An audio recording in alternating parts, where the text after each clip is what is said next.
we go. I would say. But we're joined with so many just lovely people traveling all the way to New Zealand. And if there's anything that helps an awkward situation is just having a shared common interest, which is Path of Exile. Right, so many beautiful nerds here in New Zealand coming together. So many beautiful nerds. As well. We've got like, I think it was 1,800 people, I think, a few hundred people more than last ExileCon, which I did not predict. So that's they're strapping people to the rafters. They're opening up the balcony seats. People are getting suspended and hanging above the crowds. It's going to be quite the spectacle. And I'm already people started coming in and taking their seats and we've got a little bit of a crowd here. Hi, guys. Dang, look at that. So pretty exciting stuff. And yeah, it's been a long time since we've seen much of PoE2. GGG's been pretty quiet. About 4 years. Yeah. Which only gets me more like pumped for it because you just know there's been so much like working on and they're just ready to reveal.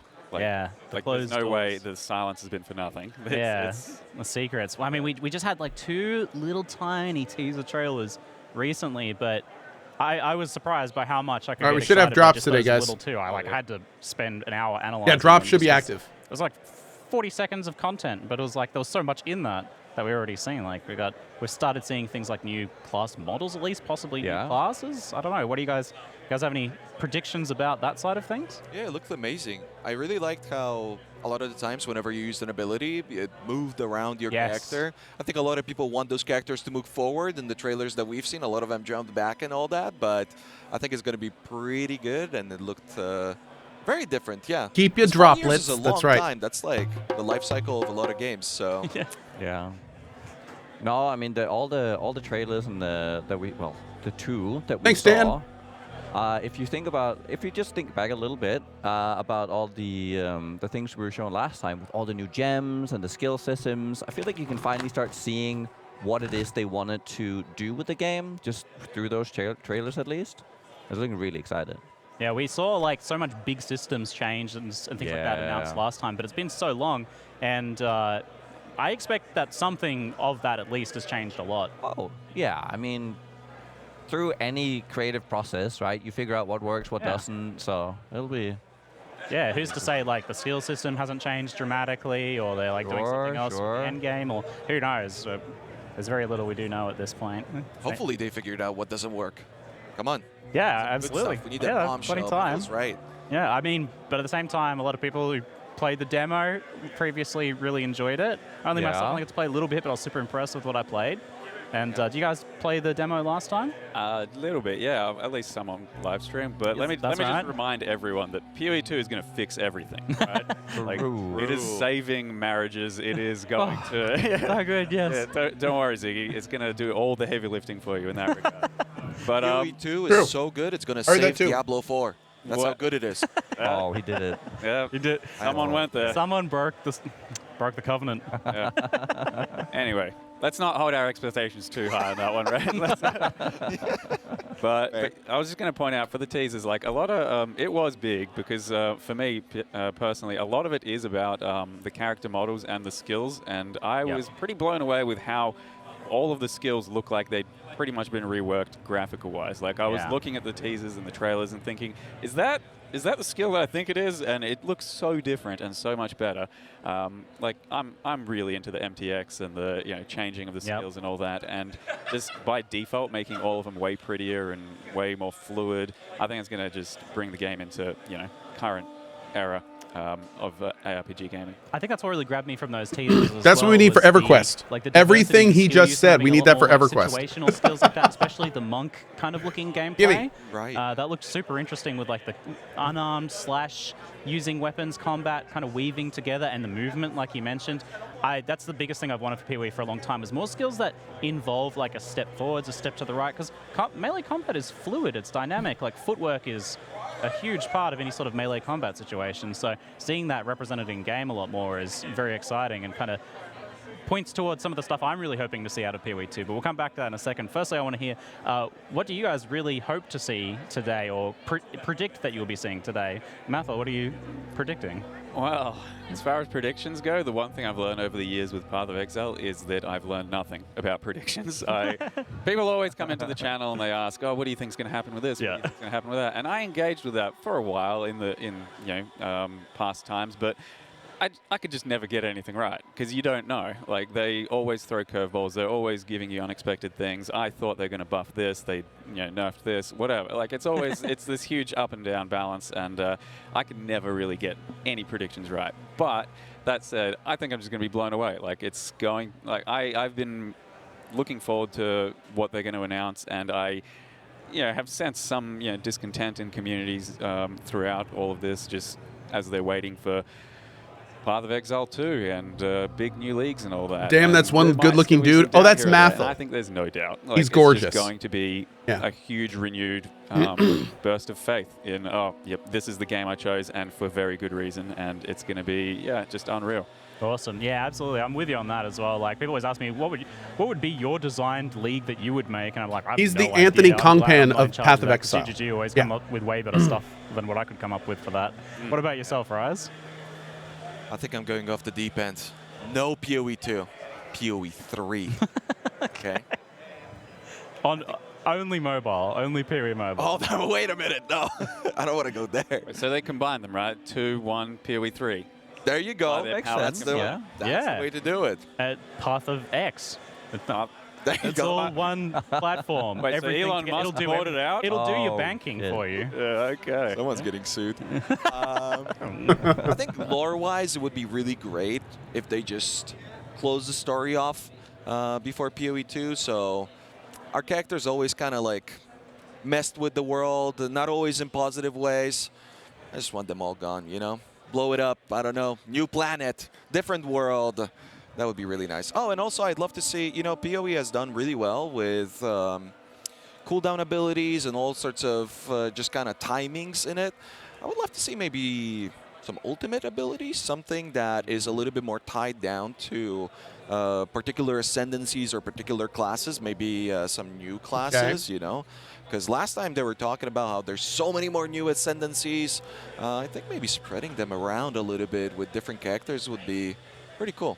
Yeah, adding a little bit more distinction there. Yeah, I'm hoping we're seeing stuff. We're going to see stuff about the beginning game. That would be awesome. Yeah, I'd like to see it too.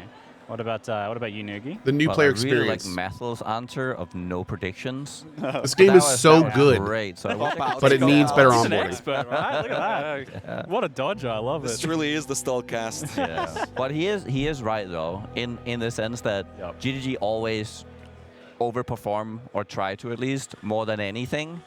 So it's really hard to predict what it is, like in which direction they are going. So I'm really excited to see what is it they want us to see. Like, I want to see what happened to Cohh's Twitter. Again, I see two tweets really from this year. Out. So that's something I'm excited about. And then we have all this beautiful art behind us and statues. And I don't know, man. Like, maybe we will have some kind of a narrator leading us through a story. I would really love that. Within the PoE 2 story, and just seeing what because they're such a big office now. Like, what can that many people bring within the title? Yeah, that's actually kind of one of my predictions, actually. I expect a bit of an uptick in the storytelling side of things. Yeah. And this was just barely hinted in one of the teasers that I saw, where the character really felt like they were interacting a little bit more with what was actually happening around them. Like, in current PoE 1, you get your character kind of... Yes, X is not going to give it to you. Line every so often. But the character in one of those teasers was actually kind of like addressing one of the other NPCs there and having like a little bit more interaction with the environment. I'm excited for a potential, improvement in the storytelling side of things there, especially with the like flavor oozing that we saw in previous iterations of the PoE 2 stuff that we've seen. And yeah, this stuff behind us, I don't really know. You guys can't see the top of this, but there's like a giant blood creature and there's a creepy head up there and a spine. Yeah, they've blown it away with the decorations this year. A little smoky in here too. I don't know if you can see that. That did actually make me think one of the things I would love to see and always hope to see is cutscenes. So like, you know, it helps build you into the world, into the story, and immerse yourself in that, and really like get invested. Alfapo, just me tonight. Yeah. I think, you know, this is possibly, if ever, the time for them to have big cutscenes, and that would just be amazing, I think. Yeah, that would be cool. Even if you don't get cutscenes, the one. It's amazing, though. It's cool. It started to look like it was going to go places, and it was going to be really cool. And yeah, we needed more, right? So just kind of like, you know. Are they talking about the new player experience? We don't know yet. But even if you don't do cutscenes, like kind of big dynamic moments in. God, they talk too much. This is literally the talking pre-show. Where like the boss comes smashing through the wall and there's debris and stuff flying everywhere. They were told to sit here and talk before the show. And they started doing that in PV1 a little bit with like the rework to Brutus and him kind of smashing through the walls. That was an exciting moment. Their job is to talk. Brutus kind of just smashing through the prison and chasing you through doorways and stuff like that. So more spectacular moments like that. Something I definitely think we're going to see a lot of for sure. So definitely looking forward to that. I'm also interested in your thoughts on what we've seen in the past about the skill system. Again, things could be changing a lot, but that's something I've been particularly interested in is this change to being able to have access to more well-linked skills and then maybe a gameplay style that supports using those a little bit more. A bit more opportunity for situational combat. Not everything has to be like a super hard fight. Is Mathel tiny or is Rise QT enormous? You have a little looks bit like a big dude. With the monsters, yeah, Mathel's not gives you tiny, I don't think. Use that second or third or I think Rise is just a big dude. Well-linked skill that you've got access to now under this new system, if that's the way they're going. Do you guys Mathel is kind of tiny? And what you'd like to see out of that? Rise is like 6'6". Part of the thing you were kind of alluding to is also like combinations of skills. So things like Frost Nova, Ice Nova, and Frostbolt, like interactions with skills. It can be a bit clunky sometimes, but when done right and with the right drops enabled, they will be. It feels really good and satisfying to have. My tiny, like I'm that tiny. Would be really cool. More of those for sure. But otherwise, the combat's already feels pretty good, and just more skills as always. You know, how could you not just want more skills? But if they're doing the skill linking system and there's more at your disposal, it's going to be just interesting to see how you can incorporate the different combos, because you have to make a lot of choices. You can't just have everything. Right? So all of a sudden, you have to build into a few things and choose between the right things at the right times. And I think that makes for a much more dynamic gameplay. Yeah. That's a tricky balance to find, for sure, because PoE has grown increasingly difficult when it comes to sockets. I feel like back in the day, it was like, oh, if you're playing a summoner, you're going to be lacking a lot of sockets. But now it feels like that's the case on everything, literally every 100% of the time. So the previously teased system of having it be tied down to gems could be a pretty good solution. But who knows? It's been a long time. And in GGG fashion, they probably wait a second. Come up with something better? Even better. Wait. Isn't this in, like, New Zealand? You can't change your gear very much in Path of Exile, and that's kind of always been a thing. And it would be nice to be able to... I just noticed, like, every Path of Exile streamer is here. Except, like, 3. And doesn't one of them live in, like, Australia or New Zealand? That's weird. Would probably be the main thing that I think they're going to go for. With the whole re-rigging of all the characters, them flowing through combat, and then you find an Quinn lives there? Is Quinn not there? You can just immediately swap it out because you think it's better. There's no taking out the gems anymore and all that. So everything will just... There won't be many moments where you're kind of tinkering while mid-combat. Maybe you find something that's really good, like while you're fighting a big boss. Oh, okay, cool. Okay, good. I was going to say, man, that would be a little weird. You really need to do all the re-rigging. We all know Quinn is a brand risk, but still, we've had so many this is his jam, dude. Like swapping out things. Come on now. You still got to invite him. He's live streaming from the event. Okay, that's awesome. Different items for different combat. Like, oh, I'm putting this on now. And yeah, we're going back to the snapshotting. Yeah. Oh yeah, they flip streamers out. The thing is, full disclosure, and shout out to GGG, they absolutely invited me and offered to fly me out. That was very, very cool of them. Obviously, I couldn't do it, but I do super appreciate them doing that. If I had more time and less kids, I probably would have said yes and been out there because it would have been very fun. But yeah, these days I need to stick around home for now. But it was very nice of them, and I appreciate it. think more successful leagues are those ones that have the shorter gap between like the content you're doing and then the reward you're getting for it. Whereas the reward that comes, you know, a long time down next the line time. after a lot of stuff is realized, that's next a year, lot harder year for after. a lot of people to engage with quite as much, I think. So that kind of brings me, we're not just getting Path of Exile 2 stuff today. Oh, dude, I'd love to visit New Zealand. Oh my God. I'd love to. I've heard so many good things about New Zealand. It might be the last ever Path of Exile 1 league. Like, I don't know if they're going to do more after this because there'll be the beta for PoE 2. All focus will be on that. Like, after the beta's out, are we really going to be like, yeah, let's go play the PoE 1 league again? Going to be a beta? Well, that's... Whatever. Whoa. What do you know, Siggy? I mean, I don't know anything. Spoilers. I really don't this time. Everybody always says to me, "Oh, you know everything, Ziggy." You're the inside man. They bounce ideas off of you. They, you know. I really wanted to know nothing for this, and I was super glad that they did not spoil like almost anything for me, so that I could go into this completely blind because I want to be here with all you guys. Very nice. Yeah, we were in the back room. And they were doing stage checks, and we were just like, la, la, la, la, we can't see anything. Yeah, there was something on the TV there. We're like, no, I don't want to see it. Yeah, we all saw one word, and we're like, no, erasing it from our mind.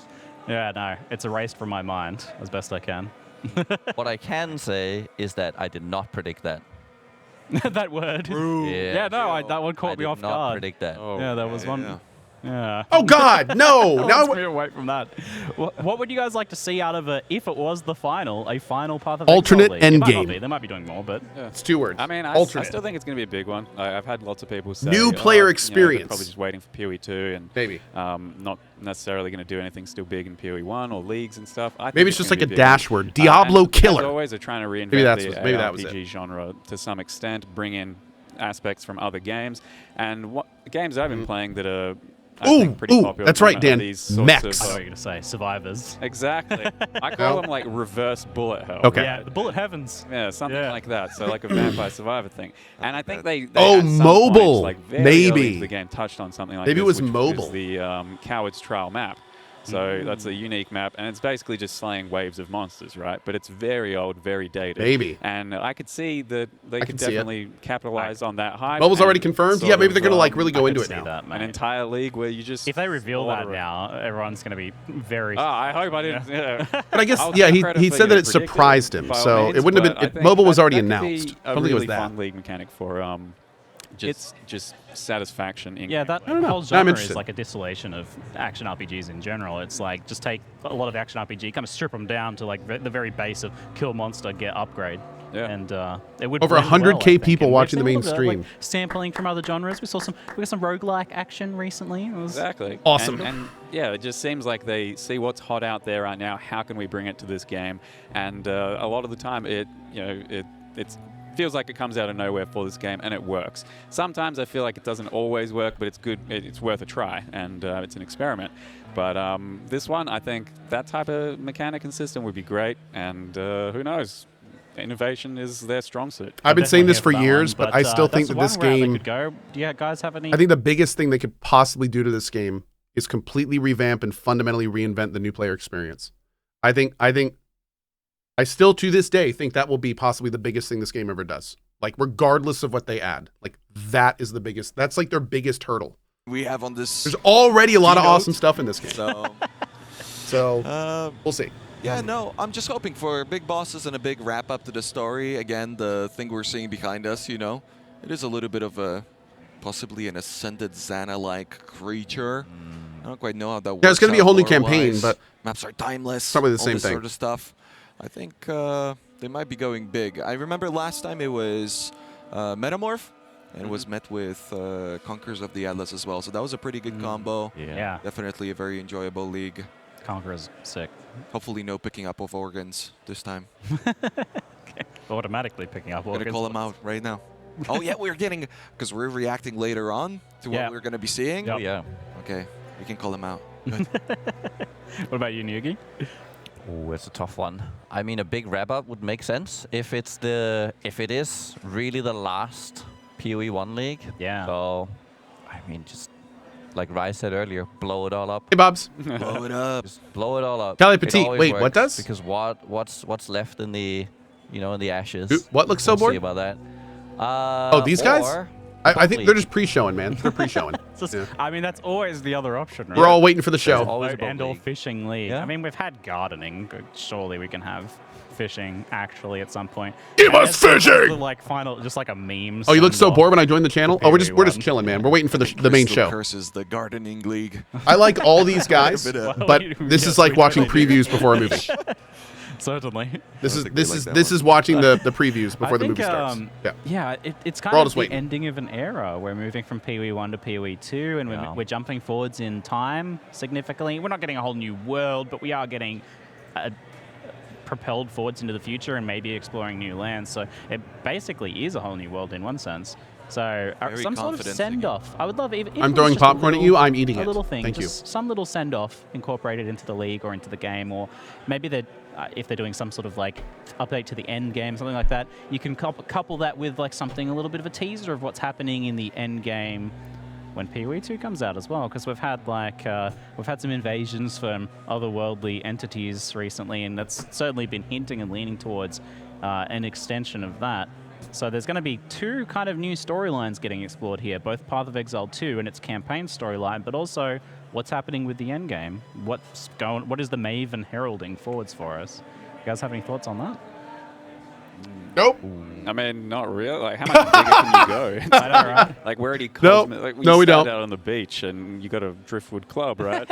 And then you're slaying the cosmic entities from... Well, that's what I think is rather interesting, is that we have Path of Exile 1 got really big, maybe too big, killing all the gods. Yeah. That's like the storytelling thing is like, you get to that point and it's like, okay, you got to kind of pull it back a little bit. They and it looks like Gurren we might be Lagann going a little bit more humble, a little bit more grounded for the start for PoE 2, and I think that's really cool. Yeah, I think so. So, man. And PoE 2, like being able to pull down to something more of a grounded story, something a little grittier, maybe a little bit less crazy over the top, and then contrasting that maybe with the end game being a different thing. Because they've always been a little bit separate, right? Like you have the story of the campaign, and then you get into endgame, and then it's its own separate story that's evolved separately and on a different timeline with some weird, wacky stuff when you start to think about which exiles were where and which exiles we're playing now and which exiles we're playing before and how they incorporated the story. It's kind of like a wild system that is difficult to explain to non-PoE players, perhaps. I mean, even two PoE players, it's difficult. I can fully expect a new world and everything. Just... Oh, well, if they kind of close it off in a way with a big bang, maybe it's like kind of a reset and then we keep going further and further. I'm kind of hoping for that, because you were speaking very confidently about the beta and maybe no new world. Maybe we're going to do an invasion on the world of wherever Maven's from and all that. I would love to see that big, mighty boss battles. I think PoE has been doing really well with that, and they're ramping it up every time, so the more of that, the better. Because it used to be a little bit disjointed too, you know? Back in the day, it was like, oh, you could do this boss or you could not, but now they're tied into the main gameplay, and I really love that. I think it's really great.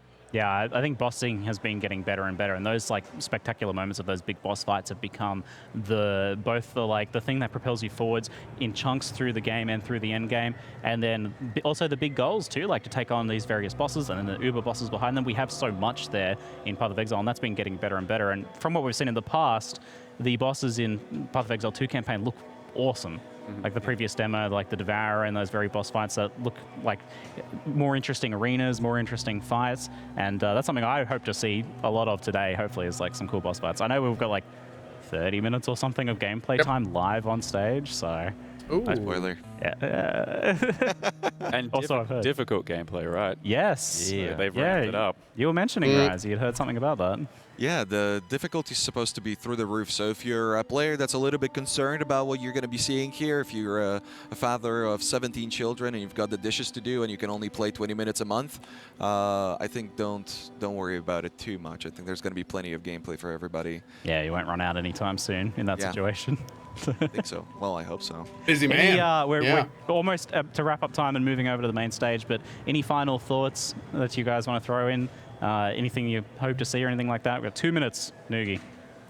4 minutes. You throwing to me? Yeah. Final thoughts? I just want to see passion. Yeah. I just want to see passion and just people just giving us everything they've been building It's predictions. I really at this point I just don't know. Yeah. Maybe an MTX. I would like to see a toucan.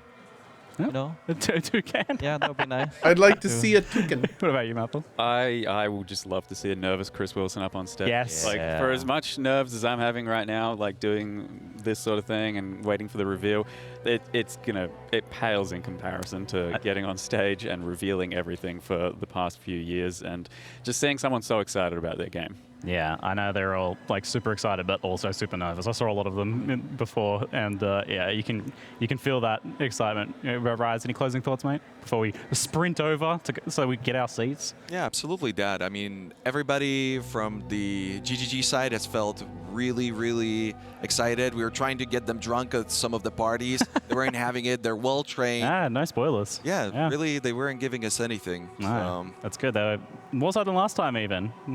Also, I've got to remind you, folks, if you're watching live on Twitch, don't forget to connect your Twitch and Path of Exile account so you can get drops access to. Was there like a cool hideout or something like that, or do we only get that? I don't know if I'm teasing. There were some really nice wings and a portal. Yeah, great. I think so, but yeah, they look really good, those drops. Excellent. Yeah, so make sure you hit that up. We're just about to go over to the live stage, and I can't wait to see what we're going to see from Path of Exile 2 and Path of Exile 1. It's been very exciting. Thanks for hanging out with us for the Stall cast. I'm Ziggy D with Mathel, Rise, and Noogie. We'll sprint back over here just after the keynote is finished. There is not much time left. So Good job see by you those fine guys. Folks over there in just a moment. Thank you very much.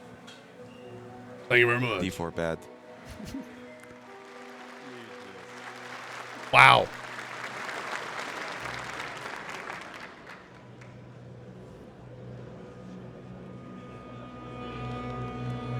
And that place is packed. Look at that. Applause, if you please. Oh my God, dude. Actually packed.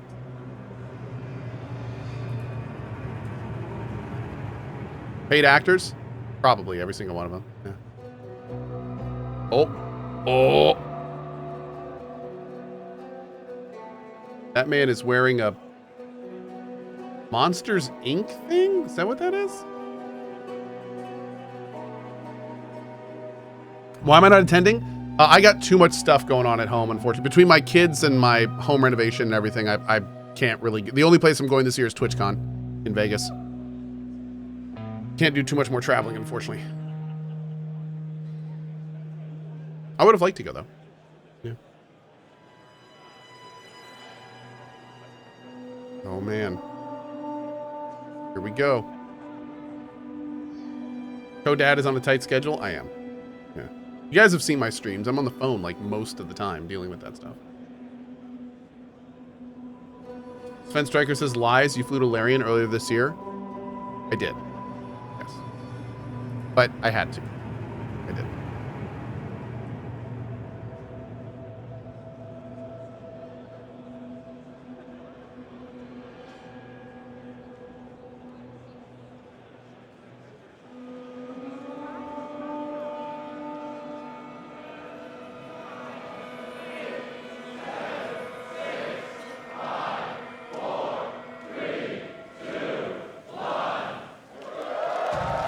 Thank you to the Path of Exile devs for sponsoring our look at this. I was going to watch it anyway, so this is fantastic, and we really appreciate that.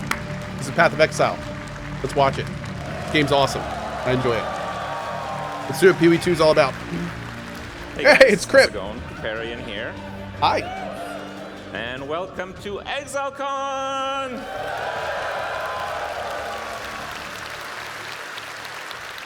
Thank you all so much for joining us here in New Zealand. It's quite a journey. Thank you guys for joining us online. It's going to be a fantastic show.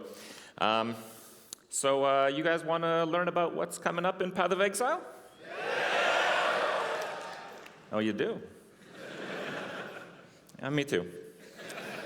Yeah. Well, before we get to the people that are best to deliver that information, before we get into Path of Exile's wonderful future, let's take a moment to go over all the wonderful things we have already experienced in Path of Exile. Let's take a moment to check out Path of Exile from the past. Okay. Unexpected, but let's do it. Oh, we're going all the way back.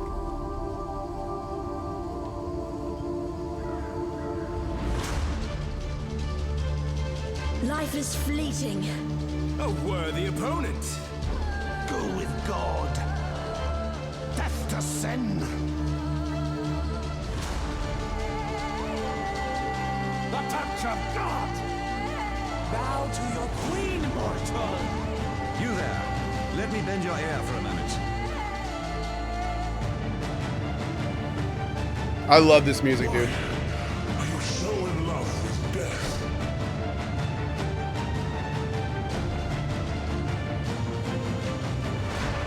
The weary traveler draws close to the end of the path. Let me tell you a future. Gaze into the abyss.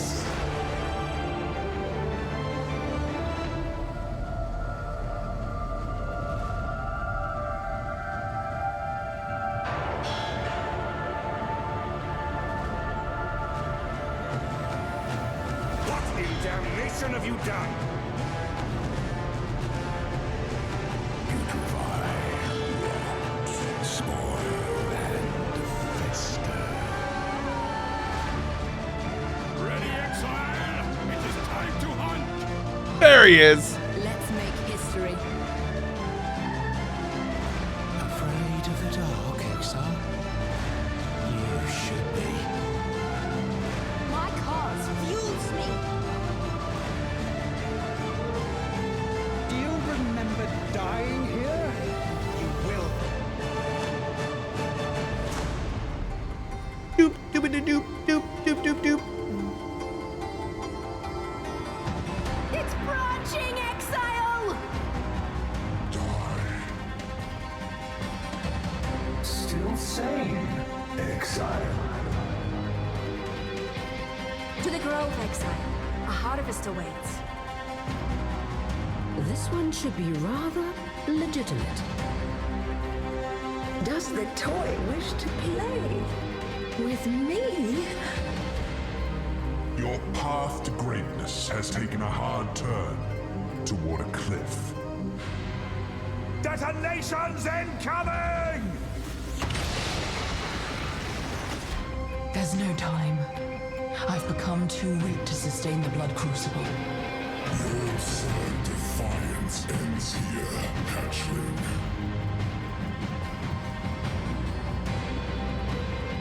Another mortal wanders into my prison. You cannot escape Medad's gaze! Thanks, Bobs. One of many.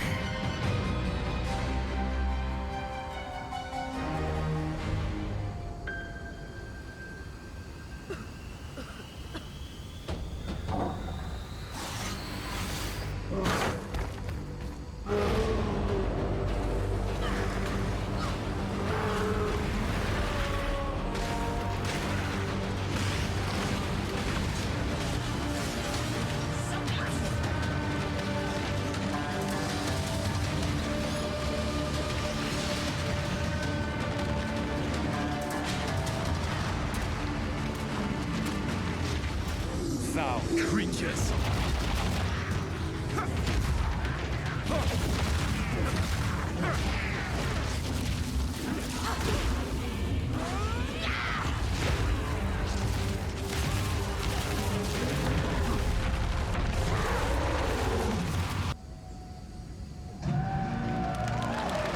Nice. Yeah, we know about the monk. The monk looks sweet. There he is. There he is.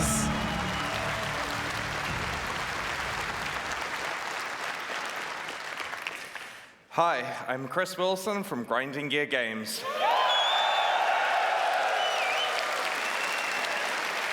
That applause, though. Welcome to ExileCon 2023. It feels like just yesterday that I was here on stage at ExileCon 2019 announcing Path of Exile 2. Since then, we have worked tirelessly on the content we're going to show you this weekend. To everyone here in person, thank you so much for coming out to join us. It honestly feels so good to know that people love Path of Exile so much that they fly across the world to come and celebrate it with us in person here. I really hope you have a great trip and make the most of your time in New Zealand. Our last ExileCon was a magical experience, and we've tried to go above and beyond in every way this time.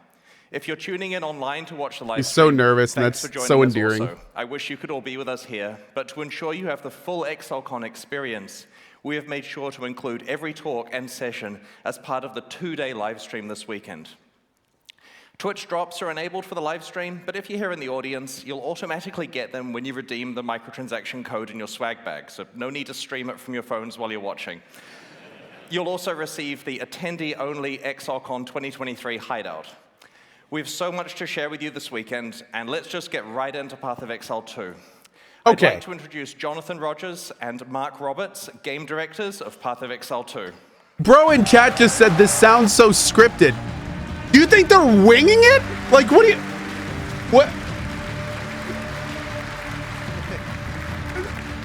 Hey guys. While Chris has been running Path of Exile 1, Mark and I and over 100 other developers have been hard at work on PoE 2. And honestly, the project has become much bigger than we expected when we announced it in 2019. It's been almost 4 years since then. Welcome to Path of Exile Improv! What we've been working on. Yes, and? Oh, hang on. Okay. Sorry, I forgot. Okay. When we announced Path of Exile 2 at ExileCon 2019, we told you guys take everything we were back. releasing it as an expansion to PoE 1, and that both all campaigns improv. would be playable in the same game client with a shared endgame. But PoE 2's scope has continued to grow and grow, and it's far more than just an expansion with a new campaign. It has entirely new monsters, skills, mechanics, classes, everything you'd expect from the next generation of action RPGs. Not to mention revamps of most of the PoE 1 League content. This thing is just freaking huge. There was a point when we realized that our plan to replace PoE 1 with PoE 2 would essentially be getting rid of a game that people love for no real reason. So we made a decision. Path of Exile 1 and 2 will be separate with their own mechanics, balance, endgames, and leagues. But it's still a shared platform. Your microtransactions are available across both games. Everything you have ever purchased or will ever purchase in the future will be usable in both games unless it's hyper-specific to the content of one of them. You can't transform into a bear in PoE 1, so a reskin of your bear form isn't Wait, is that work. new? But you absolutely can equip the awesome armor set that you got and use all your stash tabs. So with that in mind, we'd love to show you a live demo of some of the stuff we've been working on. PoE 2 has come a long way. Mark here is going to man the PC. Hopefully he doesn't die. It is a live game. Yeah, I thought the whole point was that they were, like, the same. Like, PoE 1 content was in PoE 2, but it sounds like that's not what they're doing now. I think that's great. No, I think that's awesome. I think that's going to make it so much better for new players. Oh my God, it's going to be so much better for new players. Like, yeah, not even, like, this is a fresh start. This is a literally full reboot, fresh start. You know, after Oriath was This actually gets me destroyed, significantly more excited. searching for answers. Everywhere I went, the same divine devastation. It must end. I will end it. And no exile will stop me.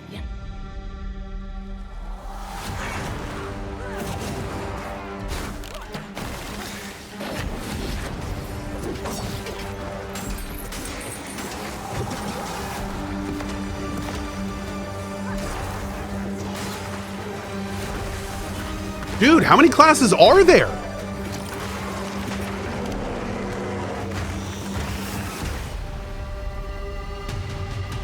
Oh, there's a bear druid.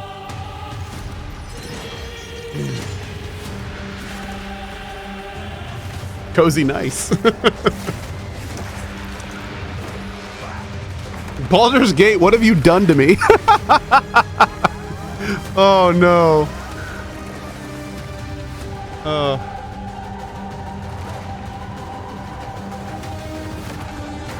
Dude, these bosses look awesome.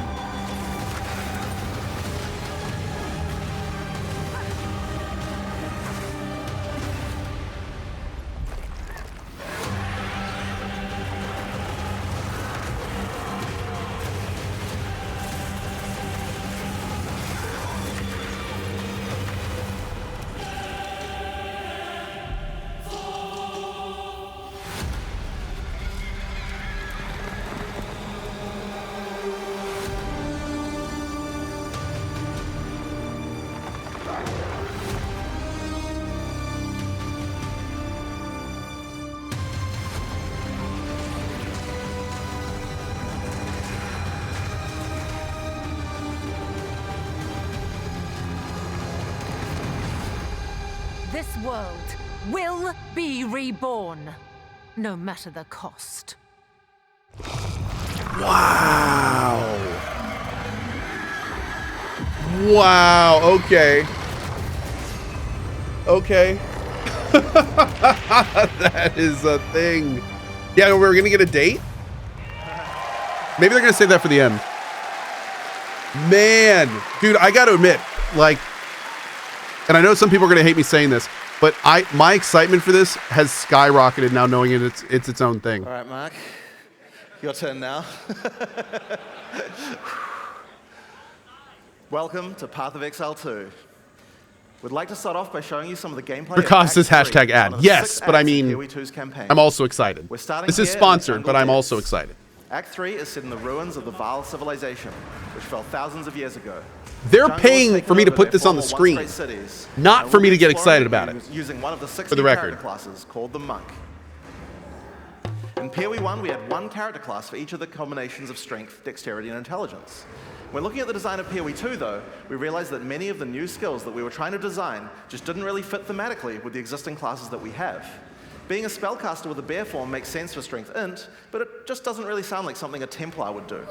We realized that since we had new mechanics for every attribute combination, it actually made sense to design a new character class to explore the new themes. In PoE 2, every attribute combination has 2 classes associated with it. Strength Int has the Templar or the Druid. On Dexterity, you have the Ranger or the more spare-focused Huntress. And on Dex Int, you have the Shadow and the Monk, which Mark is playing here. Each class has its own 3 ascendancies that let you further specialize the class in a way that only that class has access to, but they both start at the same location on the passive tree. The quest rewards you are offered on the 2 variants are tailored to the class, but of course, this is PoE. You can still I kind of wish you'd slow down a little bit. I'm like trying to keep up. Okay, and also watch this. That's cool. Looks like we've come across the boss for this area. In PoE 2, every area of the campaign contains a boss of at least this difficulty. That's over 100 bosses to fight as you make your way through the campaign. Every area. Unique mechanics.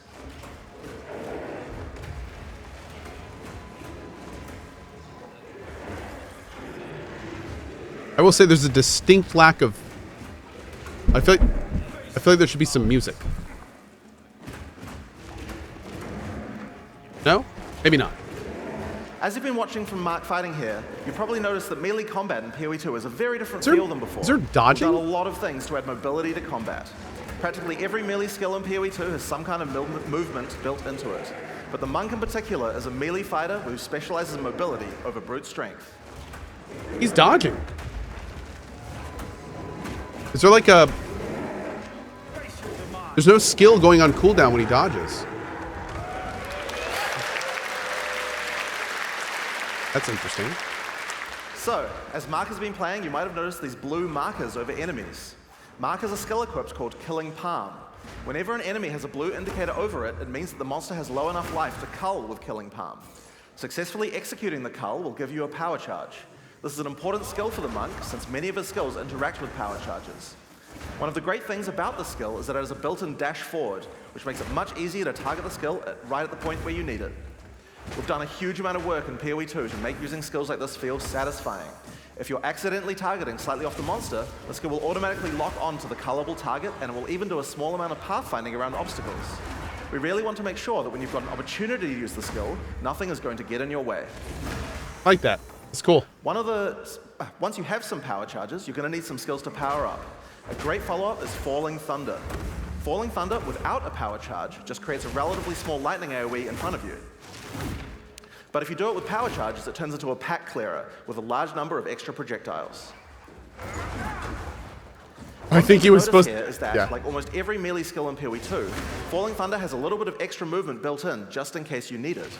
Use the skill within range and you just do the flip in place. But use it at a larger range and your character will move forward while executing it, getting you into position without any time penalty.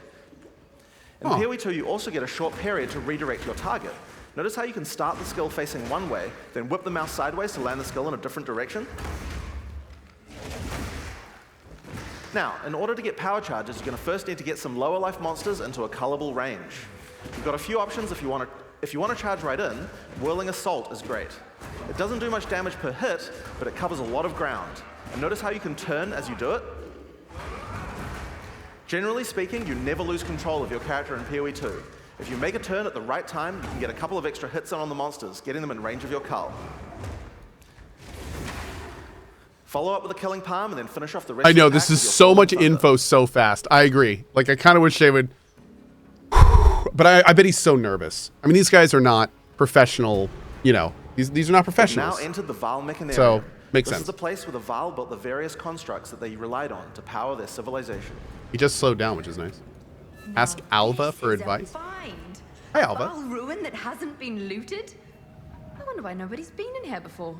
One useful feature we've added is the ability to call in NPCs to where you are to give you more information or help you with quest objectives, rather than always having to go back to town. In this case, we've called in Alva to find out what to do. This mechanism, if powered with a small soul core, it could open that door. There should definitely be soul cores somewhere around here. They had to power these constructs somehow. As Alva just said, we need to find a small soul core to open this door. Let's explore. Get back. If you want to shave off some life without getting too close to some of the more dangerous monsters, a great option is Wind Blast. Wind Blast also doesn't do too much damage, but it keeps enemies back. The closer they are, the farther they're pushed back, so it's a great option for keeping smaller but higher damage enemies at bay. Note that the bigger the enemy is, the less they'll be pushed back, so trying to push back some giants isn't going to be as effective. And there's the soul core. Let's get back to the door.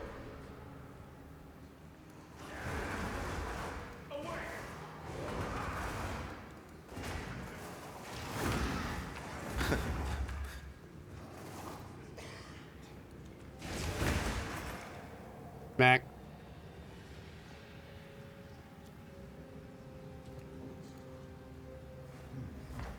Consider me impressed. I'll keep investigating in here. Bring me in if you find anything else. Away! Now, if you need to defeat tougher enemies, it might be time to break out some of the ice skills in the monk's arsenal. Glacial Cascade creates a wave of ice that moves slowly in front of the player. It's pretty ineffective against fast-moving monsters because most of the damage occurs right at the end of the wave, and so a lot of monsters will just walk right by it. But if you can find a way to make a monster stop at just the right place, it can be very effective. In order to do that, you're probably going to want to freeze some monsters. The monk has a few different tools to do this. A fairly simple option is to get right in the monster's face with Ice Strike. Ice Strike doesn't do too much damage at the first 2 hits, but attack 3 times in sequence, and you can get off a combo that has a much higher chance to freeze. Get in there with the freeze, then roll back and finish the job with Glacial Cascade. He hasn't talked. Remember how Glacial Cascade is that extra damaging spike at the end? He hasn't talked about the roll yet, has he? Enemy with that spike, it shatters the ice on the enemy and does a devastating amount of damage. This is a really great combo against bosses, as you'll see later. No, okay. Oh yeah, and I've just been casually mentioning rolling around. Did I forget to mention that in PoE 2 we added a dodge roll to every character? Just press spacebar at any time to roll. There's no cooldown and no limitations. No cooldown, no limitations. It even has pathfinding in it, so you don't get stuck on anything. When you when you dodge roll, you're not invulnerable. If something hits you, you're going to feel it. Okay. But most things aren't going to hit you, and that's because while you're rolling, projectiles and melee strikes will always miss. You'll have to roll out of the way of a slam that has AoE, but anyone swinging a sword or throwing a fireball is going to miss. Now, another important function of dodge roll is it lets you cancel out of any skill at any time. This makes it so you don't feel like you're getting stuck during a long animation when something's about to hit you. It really changes how skills with longer attacks. So it doesn't avoid AoEs, but it does avoid projectiles and hits, melee hits. So that's one way to get out of the way of damage, but the monk specializes in mobility. It's like so half it makes sense that iframes. we would have some more. Yeah. Wave of Frost is one of our new attacks with a retreat built right in. You move backwards and throw out a cold attack with a significant freeze. Selective iframes, The great thing about this is that it puts you at a good distance to follow up with a Glacial Cascade and do a whole pile of damage. I do like piles of damage. I do. I like to cozy roll through piles of damage. Yep. Can confirm.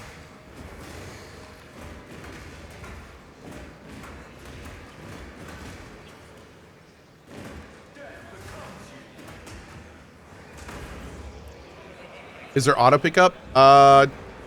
Don't think so. He's ought to been picking up gold like normal, but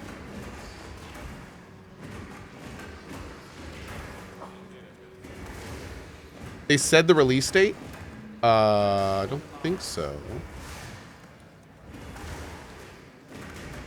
Auto picking up gold is not. Oh, that's right. No, I'm thinking Diablo. Another skill you can so use maybe there's an auto phase pickup. is Shattering Palm. Shattering Palm is a palm strike that puts a small ice bomb on the target. Kill or deal enough damage to the target and the bomb will explode, doing some damage and a significant freeze.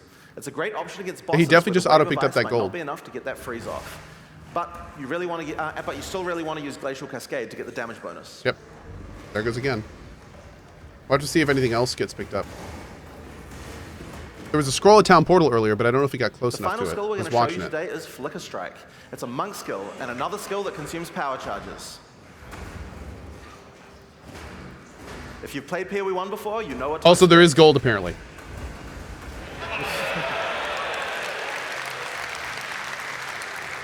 It's a great finisher for tough boss fights if you were able to get some power charges beforehand.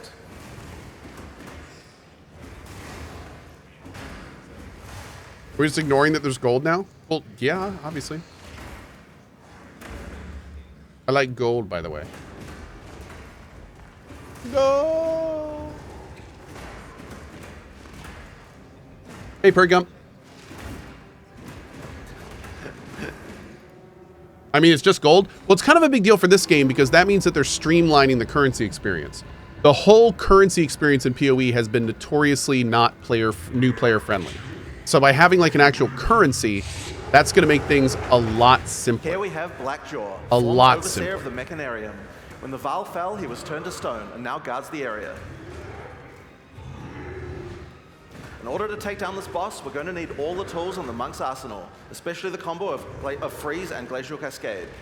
Now, yeah, if you're currencies a PoE were basically player, like usable you items. Rely It was on Freeze because there's so many bosses that are immune to it. But in PoE 2, that's changing significantly. In PoE 1, Freeze is a binary mechanic. An attack freezes the target, or it doesn't. What this basically means is that in PoE 1, we were forced to add freeze immunity to many bosses because Freeze just trivialized them. Because of that, freezing was something you could only really rely on while pack clearing, and not something you could use as a core part of your build for boss Dude, fighting. you can see him getting more and more icy. All crowd control mechanics now have internal meters that allow you to build up to a freeze or stun, or whatever other CC mechanic that you're using. It's a little bit like poise from games like Elden Ring, though the meters tend to be a lot smaller than those games. When you freeze an enemy, it increases the amount of freeze you need to do to get another freeze, but the increased difficulty bleeds away slowly. More freeze will always let you freeze the boss more often, but this system means that you will not get out of control in party play or interact badly with other CC mechanics, allowing us to let these kinds of mechanics actually work against all bosses. Dude, this boss is like an HP container. Like this is a serious little fight going on here. I mean, some of his hits are doing like no damage.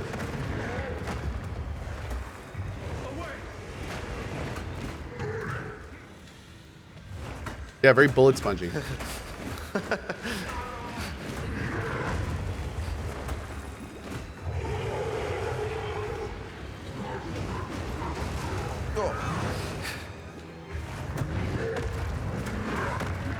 Dude, we're gonna be here for like 10 more minutes.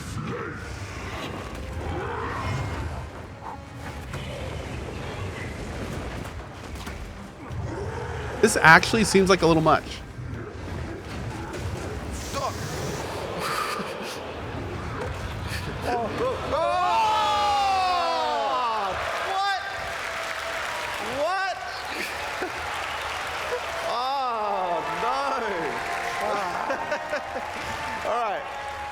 Let's take two.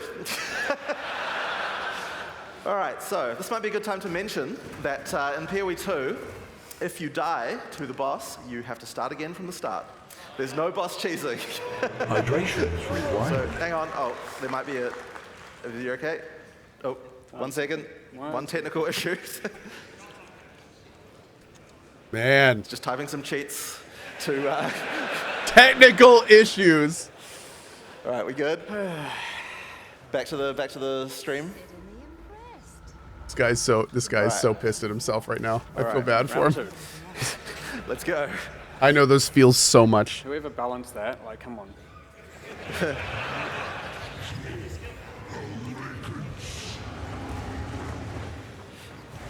Or at a different. Are we at a different perspective this time? Yeah, we came in from the bottom left instead of the bottom right. All right, guys. So settle in, grab a drink.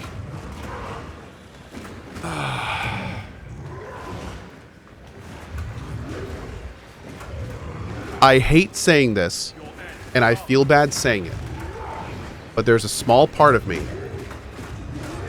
that hopes he dies at like single-digit percentages right now. I'm sorry. I know, but I know it's rude.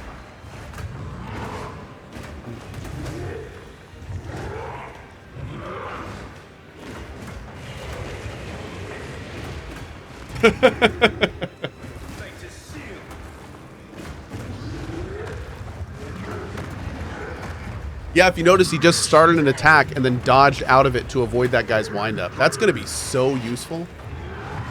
Oh, man. Whew.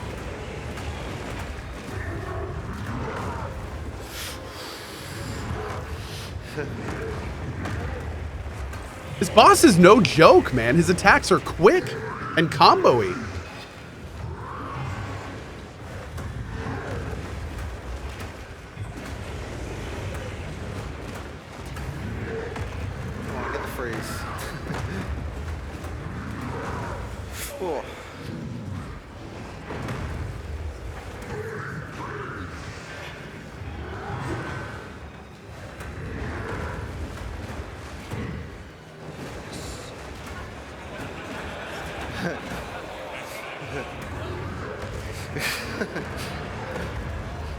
Holy.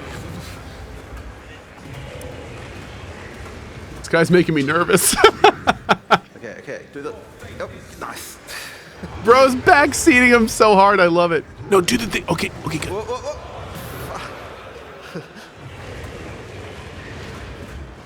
Okay, dodge the hits. Okay, hit him. Great. You're on fire. This'll pass.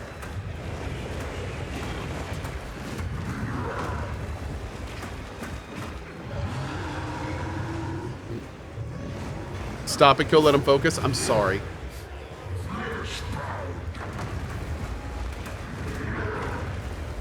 I really hope that ExileCon erupts in standing applause after this fight. That would be such a magical moment. They should like give him a standing ovation after this.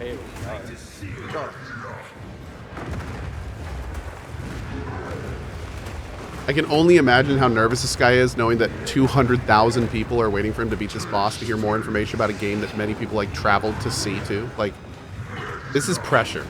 This is actual pressure. Freeze. My hands would be shaking. Oh, shit. My hands would be shaking so hard right now.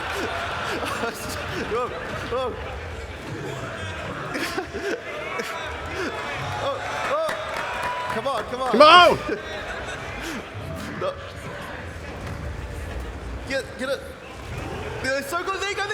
After this. No. Get him. Okay. All right. There we go. All right. Applause, please.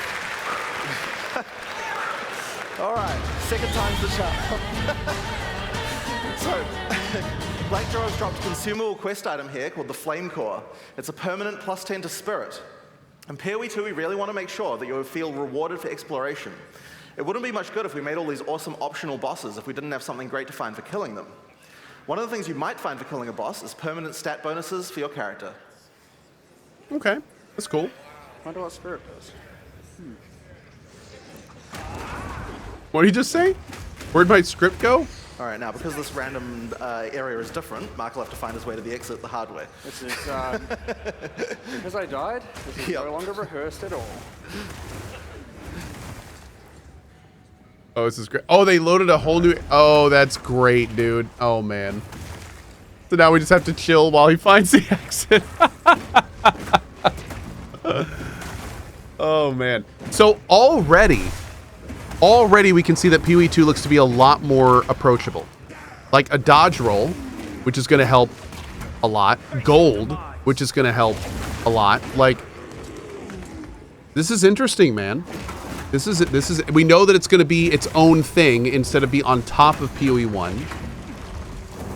Which means that all of those expansions and all of those things that PoE 1 has done, we don't have to know any of that to like really dive into this game. Which I think that alone is such a big positive for me.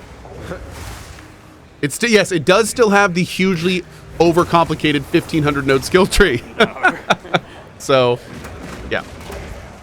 You do have to know all the PoE 1 stuff. No. They announced tonight that PoE 2 is going to be independent from PoE 1. Need to use those killing palms more often, Mark. So they like just kind of went over that a little bit ago. It's not like I was always thinking that PoE 2 and PoE 1 would be like basically the same game but different interfaces. That is now from what we heard. This is getting its own. Oh no! Whoa! This is getting its own expansions and its own stuff. So yeah. My poor heart. And for those that don't understand what I mean, Lightning strike. There are a lot of mechanics in PoE 1 that are just confusing. Like the, trying to do your completely lost there. Trying to do your tree where you what was that whole expansion about, like, you had to capture guys or interrogate them and you had to do the tree a certain way. The whole Blight League, beast crafting, betrayal. Like, there's so many things in PoE 1 that you could take a college course on and still not fundamentally understand. The idea that there's going to be like a relatively fully featured PoE where I can actually not have to deal with all of that stuff. And it's all going to have its own things and its own mechanics to learn from the ground up. For me, that's enticing. Not for everyone, but for me, that's kind of a cool idea. Don't get me wrong, in 3 years, we're going to be there with this game too, but Sorceress. Yeah. I'd like to welcome Octavian to the stage, who's going to join the party with Mark, so they can play through together. Yeah, I think that's a super cool idea. All right, 1 second. Uh-oh. All right. Oh, hi. Here we go. All right. The Sorceress is the new intelligence-focused character in PoE 2. While the Witch focuses more on occult magic and summoning, the Sorceress is themed around pure elemental destruction. Let's have a look at how she plays. Octavian was a streamer who got hired by GGG. Oh. This is the largest soul core I've ever seen. That's cool. With this, we could power the canal systems. But it isn't charged. That's neat. I know that. There is still latent energy in this machinarium from its ancient operation. These lines in the stonework should lead to generators. You might need to find some more soul cores to spin them up, but everything looks to be in surprisingly decent condition. Yeah, it's Alva. Maybe the golems have been maintaining it. In any case, it should still function. We'll have to remove that large core from the wall, of course, but that shouldn't be a problem. We have some skills here you're probably going to recognize if you've played PoE 1 before, but they feel a bit different now. Spark is great in these tight passages since it bounces around. We've added a Pierce support gem to really allow it to hit an entire room full of targets. For a more single target focused skill, Arc is a great choice. It does much more damage than the first target that you hit. Now, if you find yourself surrounded, it might be a good idea to use Ice Nova. That looks nice. It hits all enemies around you and slows them down with a chill. Just be careful. Getting up close and personal isn't the ideal place for a Sorceress to be. She doesn't have the defenses of a more melee-oriented character. In order to help with that, though, you could use Arctic Armor. In PoE 2, Arctic Armor is a buff that builds up as you stand still. You can see the ice crystals forming around the character. They drop off if you walk. When monsters hit you, they take cold damage and build up to a freeze. So it's a great defense.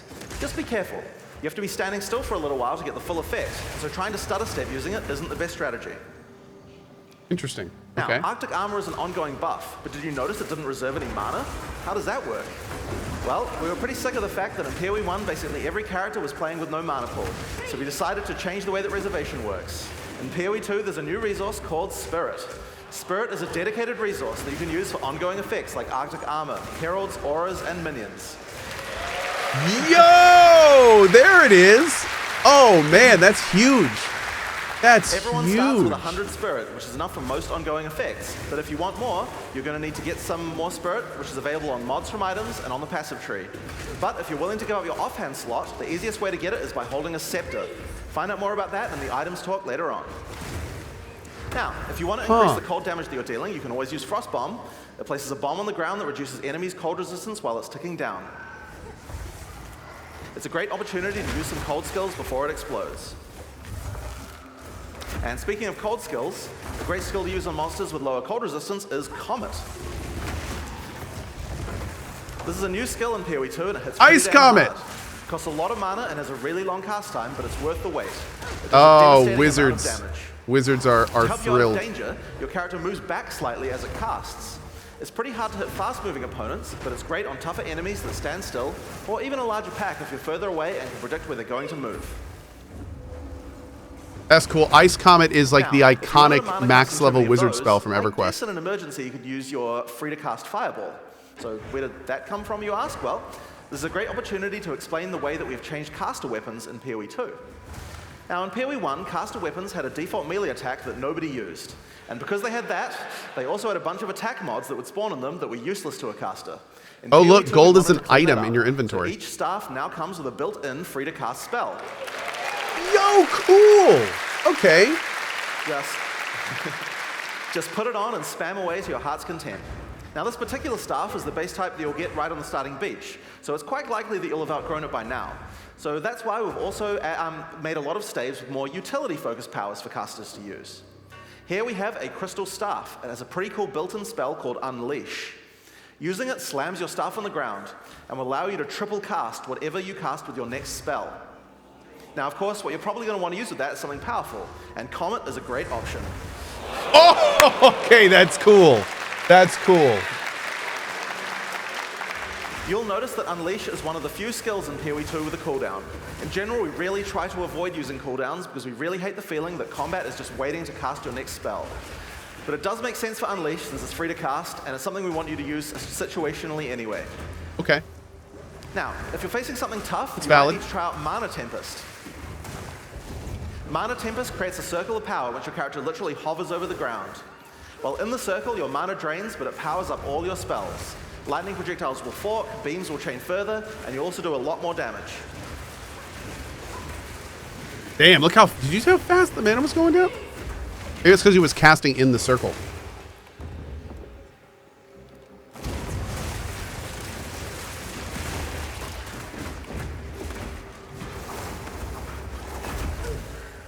No mana.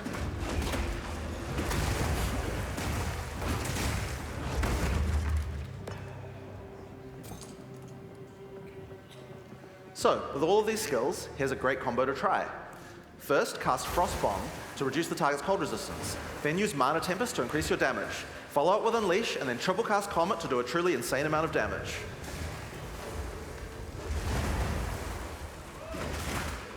See, I want to see that. I want to see that on a boss. That's like a pretty wild. It's like an alpha strike.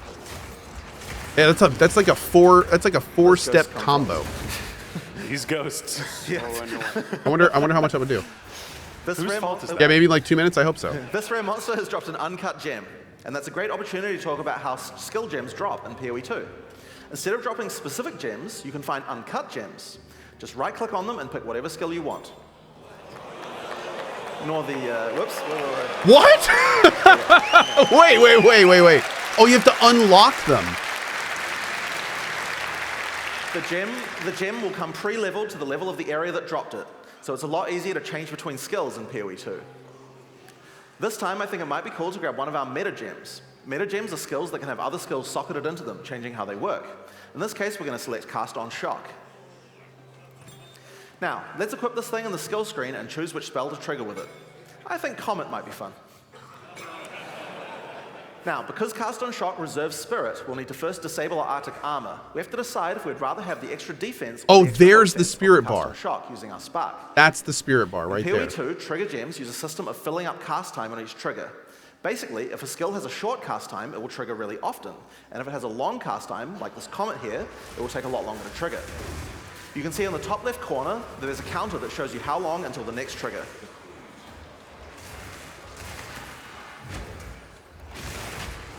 Huh. Hopefully he shot some monsters.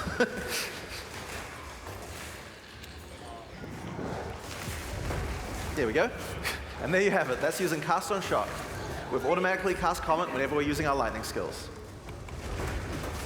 Little underwhelming because it looks like he was casting Comet a lot quicker normally. But I mean, I'm sure if you level up the gem and stuff, it changes that. Time to power it up. Still cool though. I mean, it's still free. Yeah, more importantly, it's free, which is crazy. Although I don't understand though. I guess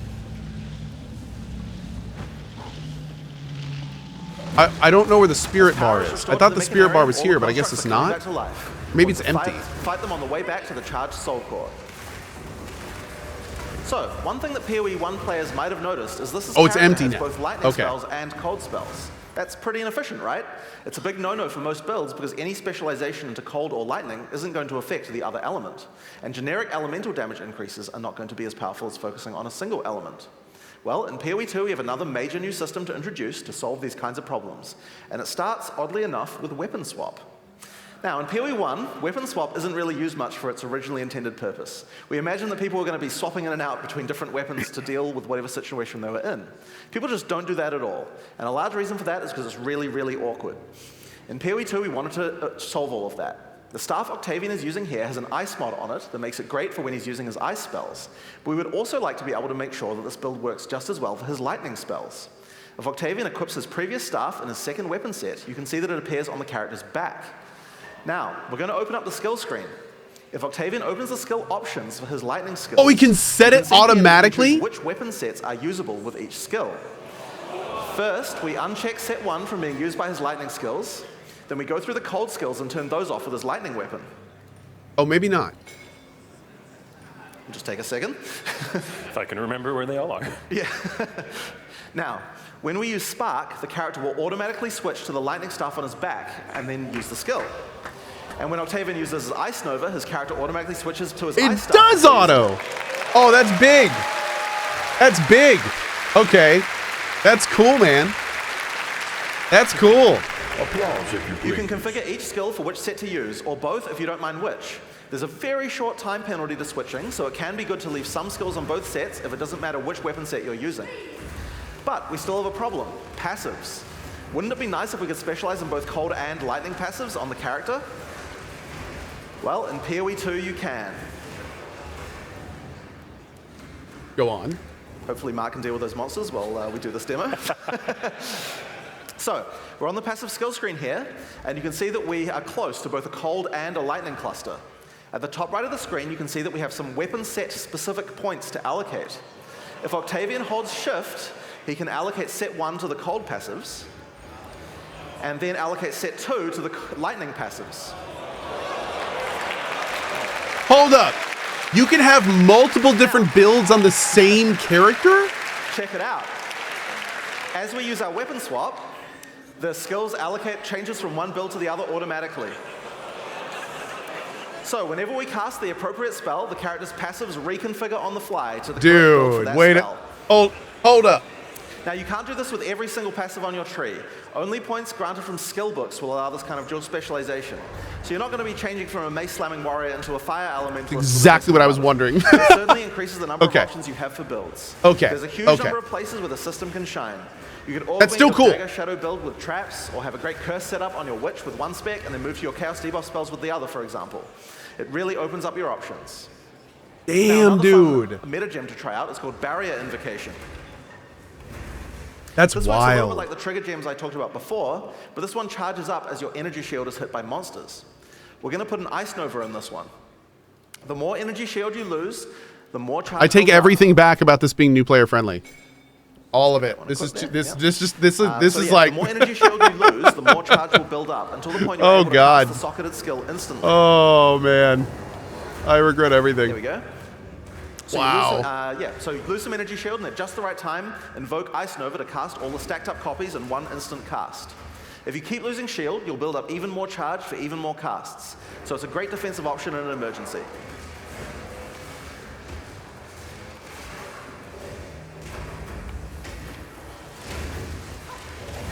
I'm still holding out for a system that is designed to help new players. I know.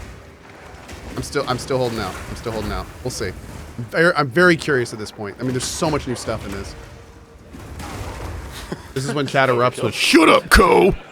You dummy! Back at the charged soul core. All we have to do now is take it. I like this.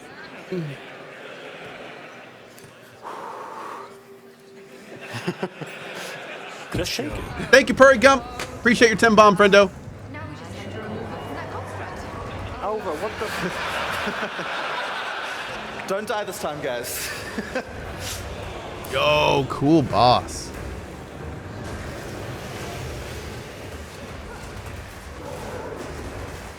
Also, you know what? I'm going to say something that's going to anger every PoE player that's watching me right now. In the almost 10,000 PoE players watching. You ready for this? You ready for this? I can't wait to play PoE 2 and listen to every single lore bomb that each character drops with curiosity and intent. I'm going to delightfully listen to every single person in our first playthrough. Every single one of them. We're every one of those little optional we're gonna listen to every word they have to say. And we're gonna like it. We call that a hot take, boys and girls. Yep. Smoldering. I actually can't wait. Like I'm super jazzed, man. It's gonna be fun. We're gonna be like the only stream doing that, but I don't care, and I'm gonna like it. We did that the first time we played PoE, and frankly, I loved it. It was one of my favorite playthroughs I've done of the game, and I've done a lot of playthroughs of this game, of PoE 1.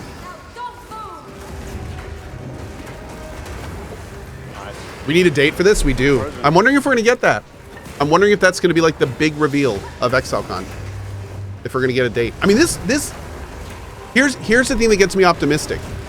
They're announcing finite numbers. 1,500 passives, 100 bosses. Like they're announcing like they know where the goal line is. And when you've gotten to that point, you at least have a good idea when it's gonna be here. Now, I'm not saying it's coming out soon, but I mean, you see the goal line when you're saying numbers like that. So, you know, and you've also have a good idea about how you produce. Oh my God, did he just? Oh, it's wasn't that bad. Okay. So yeah, this is gonna be interesting.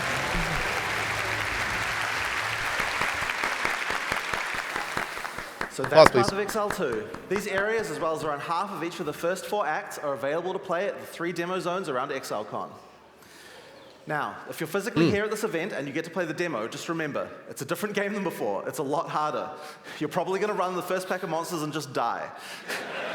I really recommend you read the signs. They have good advice on how to combine your skills effectively. And remember, dodge rolls on spacebar. Use it. You're just going to die otherwise. So your next question is likely to be, where's the beta? Well, we're in our last year of development, but we're still finishing acts, adding skills, and balancing everything. The closed beta is going to start on June 7th, 2024.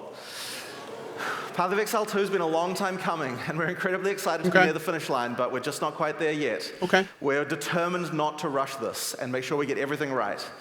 In the I'm going to give another round of applause. I don't care. I'll hand back over to Chris. Good for them. Talk about what's coming up. When it's done it. When it's done it. Do it. Thank you very much. I feel like in this day and age, devs should be celebrated when they take their time. Seriously. Like, that's like, I'm so tired of the alternative, man. I'm so tired of the alternative. So, take your time, man. We'll get it when we get it. So, that demo was very hard for them to do in person. Like, I am very impressed it went that well. So, as Jonathan explained, Path of Exile 1 will continue to be its own unique game once Path of Exile 2 comes out. We will continue to update it with expansions and leagues going forward. And because accounts and microtransactions are shared between the 2 games, and their expansion releases are offset from each other, it's super easy to jump between them and effectively play both if you want. So I'm going off script for a second here and just going to explain this a bit better.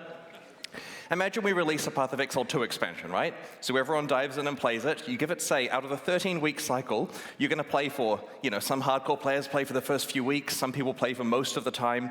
We're going to aim a Path of Exile 1 expansion to come out towards the end of that cycle, say 4 or 5 weeks from the end, which also lasts for 3 months. So because Path of Exile 2 has more content and is a significantly larger game, it will mean that you can play Path of Exile 2 for the majority of the cycle, and then either keep playing if you want to keep playing Path of Exile 2, or jump into Path of Exile 1 when its League launches and enjoy that, either for the entire period or until the next Path of Exile 2 one comes out.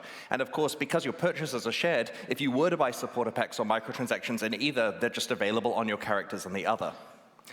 Speaking of Path of Exile 1 expansions, we've got one coming out in just 3 weeks, on August 18th. What he's trying to do, by the way... Let's watch the trailer for Path of Exile, Trial of the Ancestors. He's trying to kill all current Path of Exile addicted players. Do not go quietly into Who has time for this? Who? No one! That's who! They're literally gonna have to hook themselves up to machines so they can play both of these. Ziz, I'm sorry, man. It was a pleasure knowing you, dude. To the halls of the dead. Earn your place among us. Oh my god, man. This is gonna be wild, though. Like, real talk. It's gonna be wild. Test your mettle against the greatest warriors who ever lived.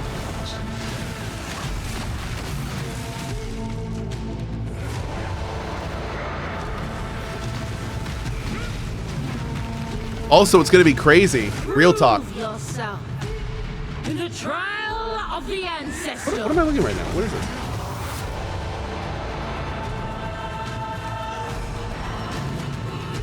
Oh, it's the season. This is the... Okay. Oh, it's an auto paddler? Wait a second.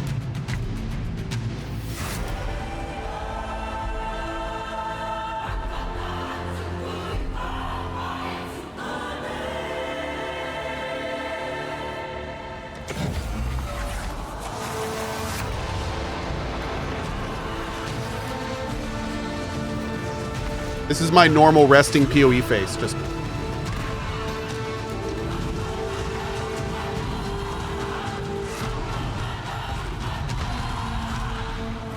In the end, only one can become champion. Apparently Sanctum's back. Will it be you?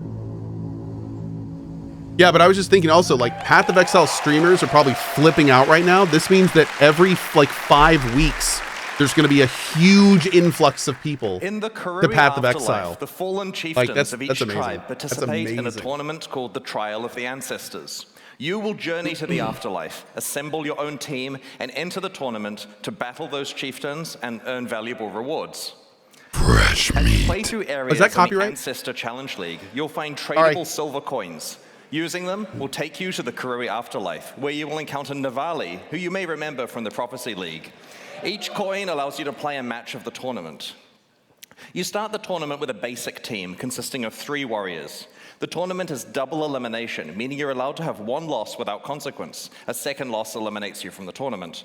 Your team will compete against 10 other tribes, and you choose who you're going to challenge next out of the teams left in the tournament. When you start a match, you see the configuration of the enemy team and get to place your team of warriors on the battlefield to challenge theirs. You and your party of exiles will play alongside your warriors. So while this league does have many elements of an auto-battler, you're right there fighting alongside them. Okay. Okay. During a match, when a warrior dies, they respawn at their totem after a short time. If their totem is destroyed, then they are instantly killed and can't respawn. The team that destroys all of the opposing totems wins. If you're playing a hardcore character, though, don't worry. Hinokora, the goddess of death, is watching over you and will restore your soul to your body, so you can't permanently die in the afterlife. Fair. Like that. In the Trial of the Ancestors, strategy and tactics are key. Every unit has its own strengths and weaknesses that must be utilized to win matches. The turtle is really slow and really tanky. It's perfect for either defensive positioning to stop flankers or offensive positioning to tank hits for you if you're pushing through the middle. It's not great in the center or flank positions due to its slow movement speed. The Tuatara is a quick and deceptive unit, which is relatively well balanced for all positions. This version of the Tuatara has a stealth ability, which makes it perfect for the flanking position to sneak through enemy defenses and take out unprotected totems from the side. The Goliath of Night is a disruptor unit, and it's ideally placed in a center position to intercept enemies that are chasing you. You can also allocate it to defenses so that it disrupts enemies that are trying to kill your totems by stunning them. So in this match here, we've set up a Tuatara in a flanking position, a turtle on defense to guard our totems, and a Goliath to follow us as we attack up the middle. Our plan is to work with the Goliath to distract the enemy front line so the flanking Tuatara can get through and destroy some of their totems. My only problem is I now have Anticisus-suckiness with PoE 2.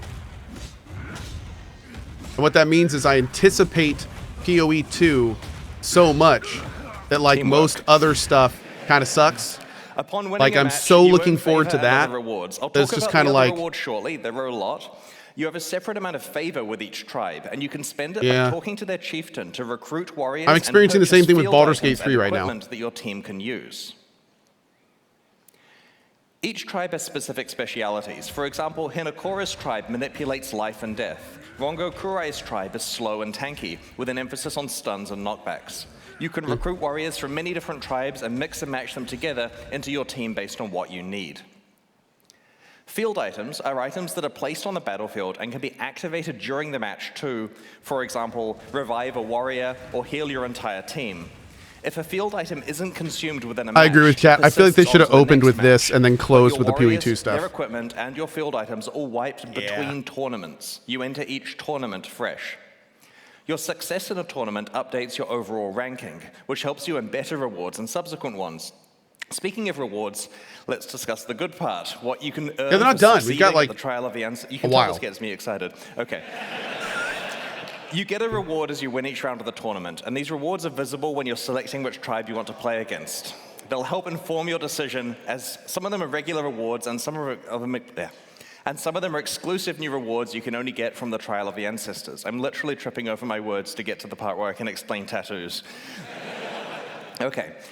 The Ancestors reward you with special tattoos that are not applied to your skin, but they're engraved on your soul. This process can transform what your attribute skills on the passive tree do, basically the attribute highway nodes generally. The regular ones can only be applied to basic attribute skills and allow you to convert your tree's attribute highways into something more useful for you. For example, this one converts a small dexterity skill into movement speed. Each tribe has its own exclusive passive tattoos.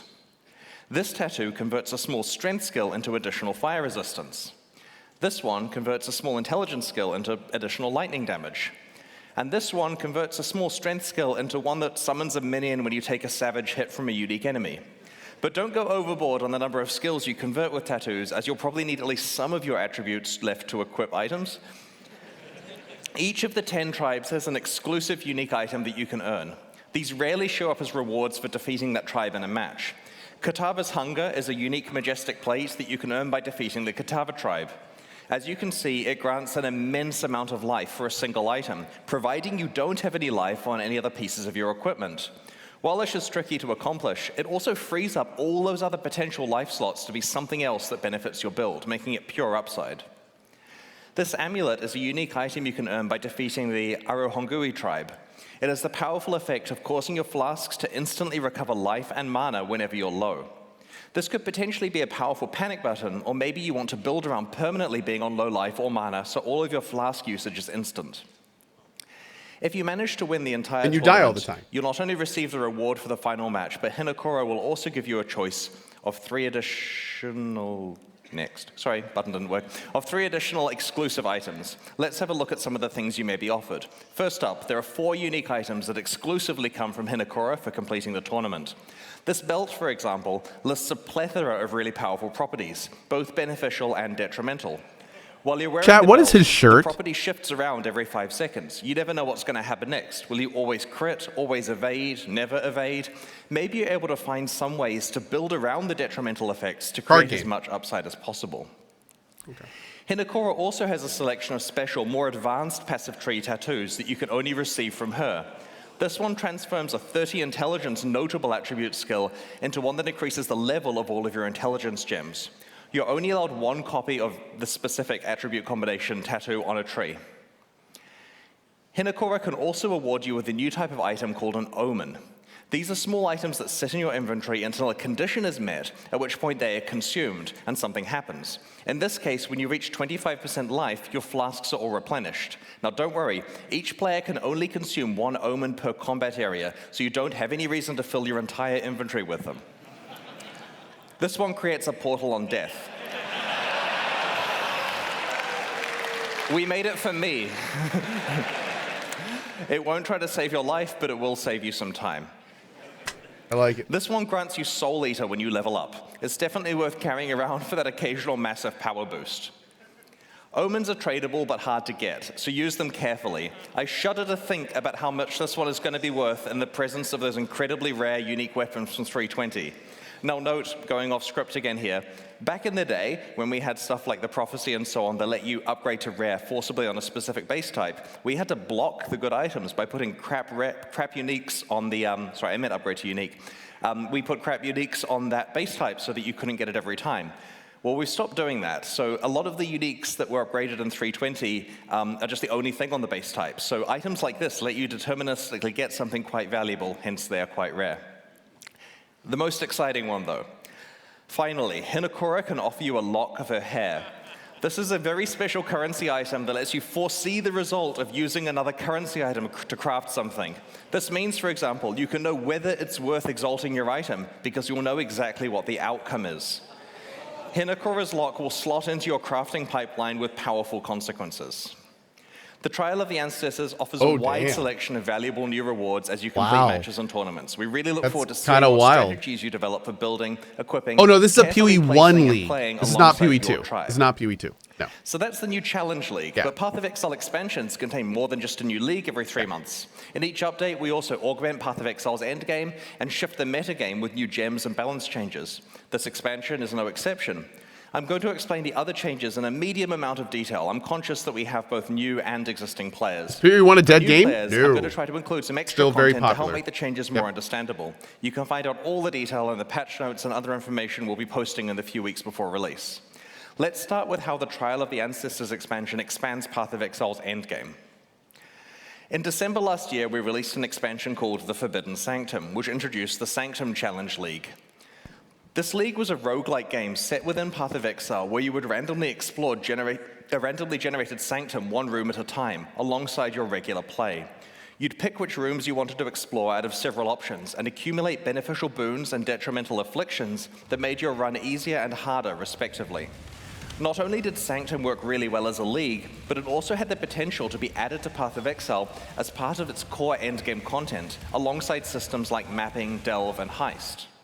Well, in this expansion, the Forbidden Sanctum is back. Cool.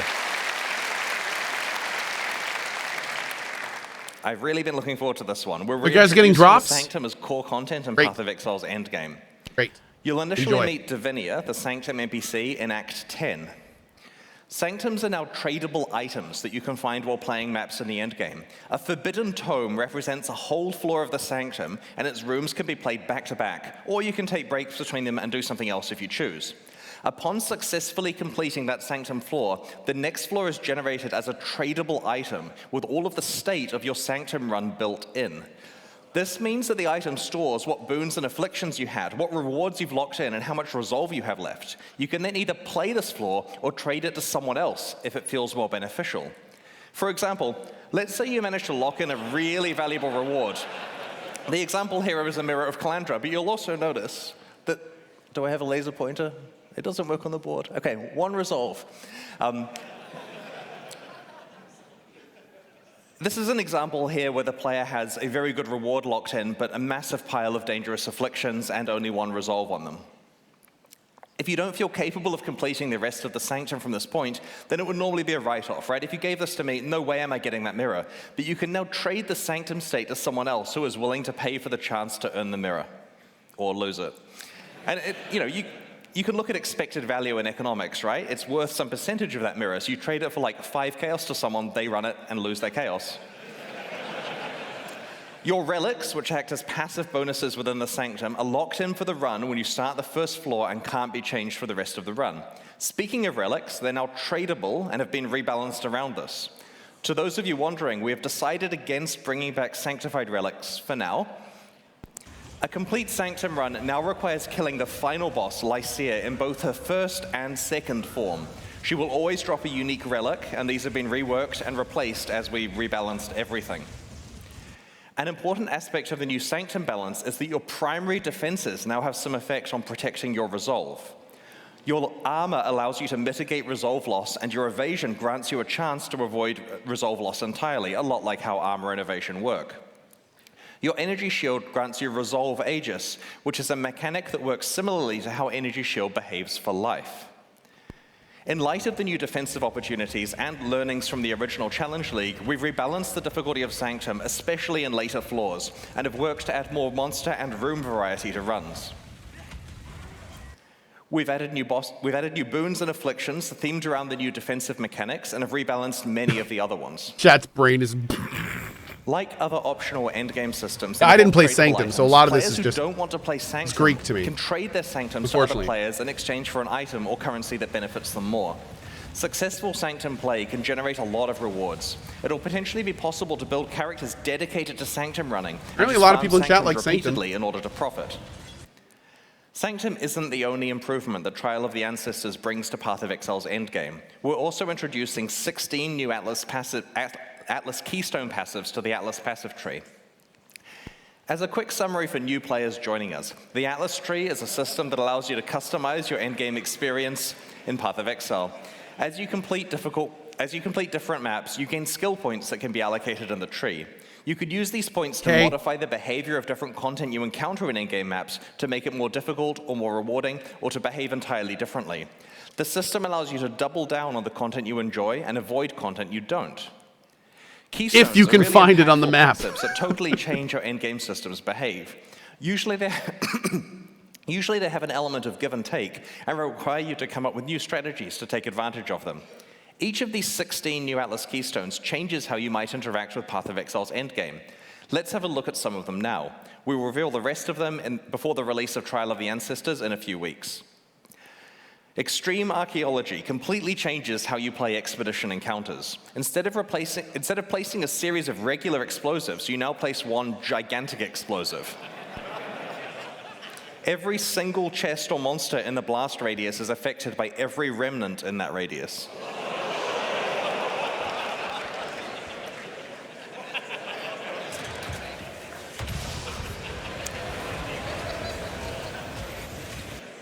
Speaker of the Dead makes it so that tormented spirits can possess you rather than possessing monsters, boosting your stats instead. While possessed, you can touch monsters just like a spirit can, making them stronger and more rewarding. It's kind of getting silly at this point, isn't it? Blight I'm glad he said it. Defense minigame inside Path of Exile. The Cassia's Pride Keystone makes it so that Blight monsters take significantly less damage from players and significantly more damage from Blight towers. This basically lets you go all in playing it like an actual tower defense game. Because we can.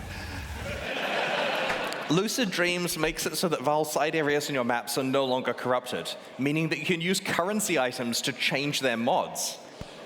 That's right, when you encounter a Val side area, the Keystone lets you craft it.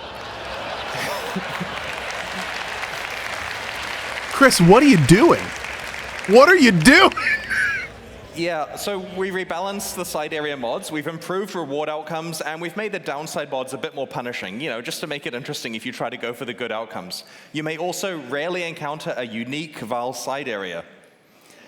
Destructive play makes it so that the Maven will summon between 1 and 3 extra random map bosses when you are fighting witnessed map bosses. This keystone is analogous to the Eldritch Altar keystones that make those influences more difficult but more rewarding. Okay. There are another 11 new keystones that we'll reveal over the next few weeks. Together, these 16 keystones mean that regardless of how you enjoy your maps, you'll have plenty of new ways to play Path of Exile's endgame in this expansion. And I should note, in the initial draft of the keynote, I painstakingly went through every single keystone. It took like 10 minutes. But we'll put them in the news to save you some time here. In the Trial of the Ancestors expansion, we're shifting Path of Exile's metagame in several ways. The first is by introducing 14 new support gems, which are designed to take existing categories of skills and provide entirely new ways to play them. For full information, check the final gem hovers when we post them in the next few weeks. Let's have a look at a handful of these support gems now. Chris is actually really good at this. In Path of Exile, war cries usually buff your party but don't directly hurt monsters. The Corrupting Cry support gem turns war cries into damage-dealing skills by making them inflict corrupted blood on monsters affected by the war cry or by your attacks that it exerts. Kind of cool. The returning projectiles support gem causes projectiles from supported skills to return to you, piercing all targets but dealing a little less damage. I think there's another example too.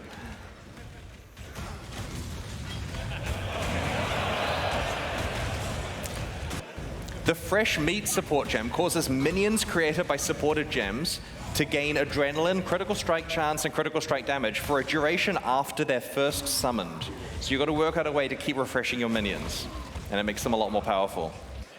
The Flamewood support gem causes totems to trigger projectile mortars at enemies that hit them.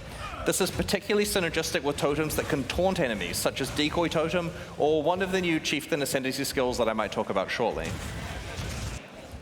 The Sacrifice support gem works on spells that you either cast yourself or through totems. These spells now sacrifice a percentage of your current life or the totem's life to gain additional chaos damage based on how much life was sacrificed. The Frigid Bond support gem affects Link skills and causes a cold mist to come over them. Enemies caught in the beam are chilled and are dealt cold damage over time. This creates a new tool for a cold damage over time build, requiring strategic placement of both yourself and your linked ally. I mentioned it was going to get silly. The Locust Mine support gem looks OP and affects attack skills that use bows and wands. Instead of directly using the supported skill, you throw mines in an arc that use that skill for you, targeting your location when you detonate them. In addition to these gems, there are another 7 that we'll be revealing over the next few weeks. Oh, that's cool. In addition to the 14 new support gems, our balance work for the Trial of the Ancestors awesome. involved us revamping 2 Ascendancy classes. These are the subclasses that you can specialize That's in as actually you play really through cool. Path of Sounds Exile's fun. campaign. Each main character class has 3 Ascendancy classes available. In the last expansion, Crucible, we overhaul the Pathfinder and Saboteur. This time, it's the Guardian and Chieftain, which are specializations of the Templar and Marauder, respectively. While we were very happy with the theme of the Guardian, it was falling behind the power level and popularity of other Ascendancy classes. Our changes in this expansion have modernized the class and will present you with more relevant build opportunities than before. Brace yourself. Okay. Path of Exile 102. Harmony of Purpose can power up parties using link skills. Time of Need now completely cleanses and heals you every 4 seconds. Radiant and Unwavering Crusade both fully embrace. There will be a test at the end of the stream. Please take notes. Failures will be banned. To this Ascendancy class. We have this picture on the announcement page, pathofexile.com/ancestor for you to scrutinize. Next. While the Guardian's revamp was similar to that of the Pathfinder, the Chieftain has received the Saboteur treatment. To be honest, we were unhappy about many aspects of this Ascendancy class in its old form, and so we have completely redesigned it. Why do you think I made another channel? Now, it's basically an entirely new Ascendancy class with the same name and art and a new way of approaching its themes. Its new skills let you, among other things, cause enemies to explode, turn off enemies' fire resistance while you're stationary, convert passive skills to apply to fire damage, and have your fire resistances apply to your cold and lightning resistances. I'll just give you a sec more to read. All right, that's on the site too for you to check out. It's pretty powerful now. To celebrate the release of the Trial of the Ancestors, we'll be hosting a boss kill event. To enter, create a hardcore solo self-found character in the Ancestor League and race to kill all 7 Uber Pinnacle bosses on the same character.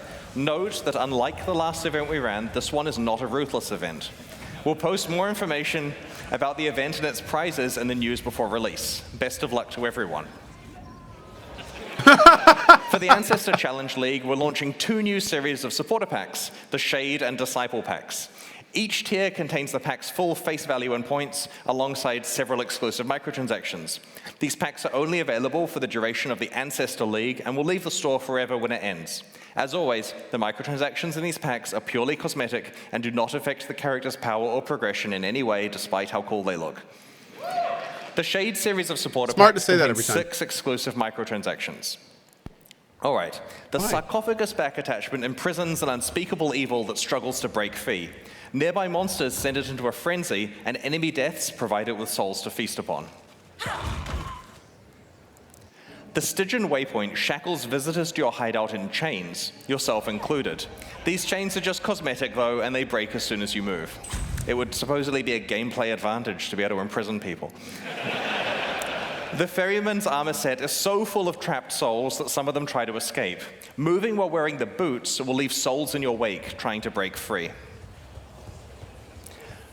The infernal portal opens a gate to the Netherrealm when you approach.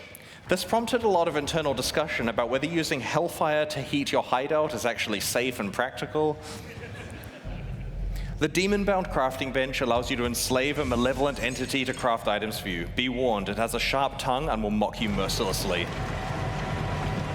You chained me for such a paltry use. The Nebula character effect causes items you pick up to orbit you in an ethereal cloud of loot.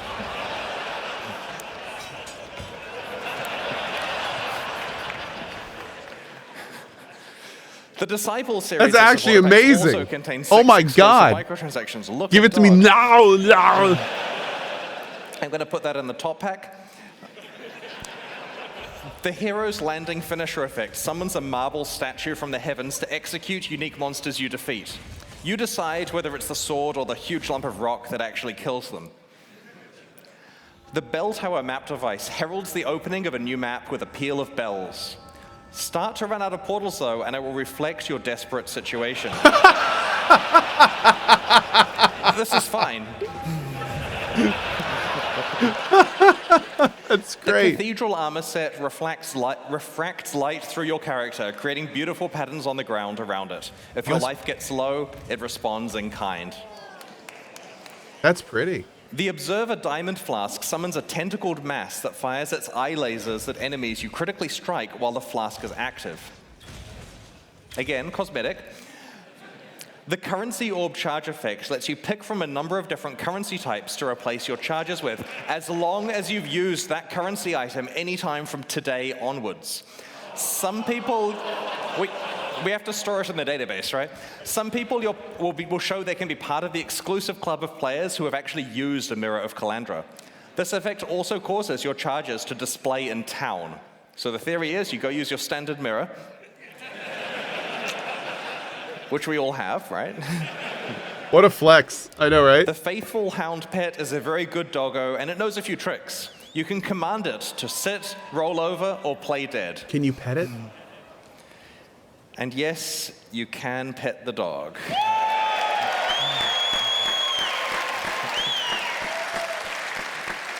Ask the real questions. Come on now. These new packs are available right now at pathofexile.com/purchase. That's great. And purchases like these directly fund the ongoing development of Path of Exile 1 and 2. Meanwhile, the Lithomancer and Enchanter packs leave the store forever at the launch of Trial of the Ancestors, so now's your last chance to purchase them. There's some good stuff in those too. Thanks for your continued support. The fun part. For the last ExileCon, we developed a special card game that encapsulated the full gameplay arc of Path of Exile over the course of the event. Players could defeat monsters, progressively upgrade their items, use currency items to craft their equipment, find and run maps, and eventually defeat pinnacle bosses to earn rewards. It was a whole lot of fun, and we've had so many requests to run it again. So this year, we're proud to bring you the 2023 version of the ExileCon card game. And like all Path of Exile expansions, it even includes a challenge league. In your swag bags, you'll have found a box of ExileCon cards, and then a gentleman outside will have asked to purchase them from you for real money. If you have any cards left, you can use these to challenge GGG staff members who are walking around ExileCon as monsters. They'll be wearing t-shirts showing the monster's stats, which include symbols for their attack and defense. Using the cards in your deck box, and those you accumulate by defeating monsters, put together one set of armor, one weapon and shield, or a two-handed weapon, and an amulet and 2 rings. To defeat a monster, the damage on your weapon has to be equal to or larger than the defense of the monster, and the defense on the armor and shield have to be equal to or larger than the attack of the monster. It's that simple. There are some wildcard symbols. It's explained on the rules in the box. Rings and amulets are pretty hard to find, and they can be used for either attack or defense. So to attack a monster, politely approach a staff member wearing the shirt, introduce yourself, and show them the set of equipment you want to use. If your symbols match, then you'll have defeated them, and they'll give you a reward and remove some of the durability from your items. They do this by clicking the card, so if you want to keep the card pristine, don't necessarily attack someone with it. It will get damaged in combat. Be careful not to waste your best items on low-level monsters. You're not allowed to attack the same monster twice in a row, so you need to explore ExileCon to find different GGG staff members. You can get maps by defeating monsters marked as gods. Take these maps to the map device to run them and progress through the tiers. On the back of the box is a list of quests. As you complete quests, you can visit the crafting bench on the top floor to receive rewards for completing those quests. While you're there, you can also use your currency items to modify your equipment. What? I mentioned that this year's version of the card game introduced a challenge league. That league is Delve. This is wild, Accumulate dude. sulfite and bring it to the Delve wall. Sorry for the bad photo, it's hard with lighting. On the middle floor. Each sulfite card you hand in allows you to explore one tile of the azurite mine. You'll all be working collaboratively throughout the event to delve deep into the mine, fight the monsters that lurk there, and uncover its treasures. And I feel really bad for the poor people that had to hang 3,000 cards on that wall. You may eventually be able to challenge the pinnacle bosses if you manage to get really far in the card game. I'm the Searing Exarch, Jonathan is the Eater of Worlds, and Mark is the Maven. Defeating any of the three of us will reward you with a Mirror of Calandra enamel pin. This pin is exclusively available for winning the card game and won't be sold in the merchandise shop. Each person can only receive a maximum of 2 mirrors, and when they run out, we can't give any more out, so try to win the game early. The reason for 2 is a very typical Path of Exile reason, 1 for you and 1 to trade. I like it. I like it. All right, it's almost time to go and experience ExileCon 2023. Aside from the card game, we've prepared a full weekend of activities for you. There's a busy roster of talks and interviews on the main stage and the streamer stage. We've posted a schedule at pathofexile.com/ExileCon, so you can see what is happening when and where. The schedule also includes information on meet and greet sessions. Our special guests this year include a roster of many of your favorite streamers, but also some game development industry friends we've met over the last 16 years. We're proud to once again welcome the creators of the Diablo series, David Brevik, Max Schaefer, and Eric Schaefer, as well as Travis Baldry, who you may know from Fate, Torchlight, and his popular fantasy books, or even the books he's narrated. They'll not only have meet and greet sessions, but are also participating in an action RPG roundtable discussion alongside me and Eric tomorrow on the stage. In all of the developer talks and panels, ExileCon attendees will be able to scan a QR code on their phone to submit questions for the speakers to discuss in the panel or on the Q&A section of the talk. The Path of Exile 2 ExileCon demo is a large one, and you may want to play it multiple times this weekend. In each session, you can pick from one of 4 character classes, which start at various points throughout the first 4 acts of Path of Exile 2's campaign. Around half of each act is included in the demo, and your session time is limited to 45 minutes before you have to let someone else have a turn. Remember, as Jonathan said earlier, this demo is hard. Read the signs that explain how your skills combine together. Dodge roll is your new friend. You should also swing by the Path of Exile mobile demo at the chill out area on the top floor and check out its progress. It's coming along really well, and we'd love to get your feedback on it. We've created heaps of new Path of Exile merchandise, which is available at our merchandise shop on the middle floor. We've made 17 new t-shirts, which include a few from our community t-shirt design competition. We've created a range of 24 enamel pins. You'll have found a random one in your swag bag. If you approach me and I'm wearing a pin, feel free to swap for the one you've got if you'd like. Happy to trade. You can purchase the others in the shop. As mentioned before, there's also the super exclusive Mirror of Calandra pin that is only available to winners of the card game. Maybe you're able to trade for a full set. There are 2 new posters. One is the Atlas Passive Tree, and the other is the Periodic Table of Currency. In addition to reprinting the incredibly popular Celestial Cat socks, we've also introduced the Chaos Orb socks, better for business meetings. There's also a range of 4 desk pads to keep your play area tidy. You can check them out at the demo zone.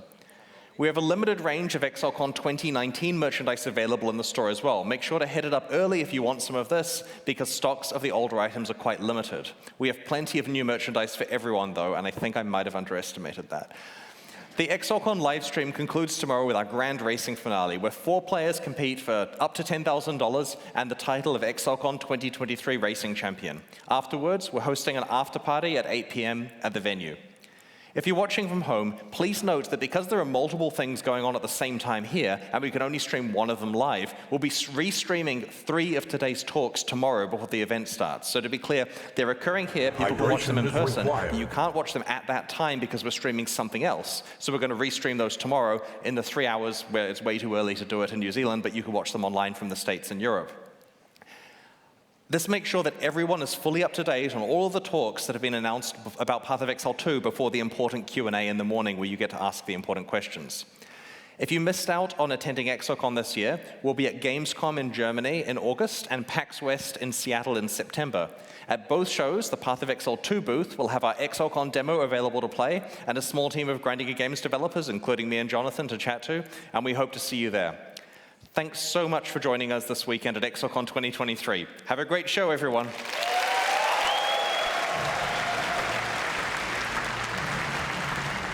Somebody earlier said that Chris reminds them of Sven from Larian with this passion, and I completely agree. You can tell he loves what he's doing, the second and that half, he's so into what he's doing. Post-stall cast. Like that's for you. I'm Ziggy D, joined once again by Mathel, Rise QT, and Nugian. We're gonna have a bit of a chat about what we've seen so far, and there is a lot to go over. While we distract you while we wait for the next upcoming segment, which will be Kriparian interviewing Jonathan about Path of Exile 2. So until then, though, let's have a little bit of a chat about some of the things we've seen. Why don't we kick things off with the separation of Path of Exile 1 and 2 into separate games, and what that means. What do you guys have any thoughts about that, Mathel? Yeah, apparently they didn't own enough of my soul. So, like, instead of just, you know, playing as much as you want of Path of Exile League, a few weeks here or there, you know, maybe half of it, something like that, and then maybe do some other things. Instead, you're pretty much locked in a cycle of playing both versions now with new launches continuously, and I'm just going to be doing that basically for the rest of my life. So that's the big shock and twist for me, but other than that, Path of Exile 2 looked amazing, and yeah, nothing short of what I expected. Awesome. Rise? I gotta say, I was thinking that that's the right path for Path of Exile. And I mentioned it to a couple people, and they were all going, nah, no, there's no way. They're not doing that. Even developers were like, we're not telling you anything. Turns out, they're doing it. So, like Mathel said, I think there's plenty to be played, and it's going to be for a long time. I think they have a very nice schedule with those last couple weeks leading into... Are these YouTubers? These are Path of Exile streamers. These guys so I'm really looking forward to that. Pretty exclusively stream Path of Exile and other ARPGs.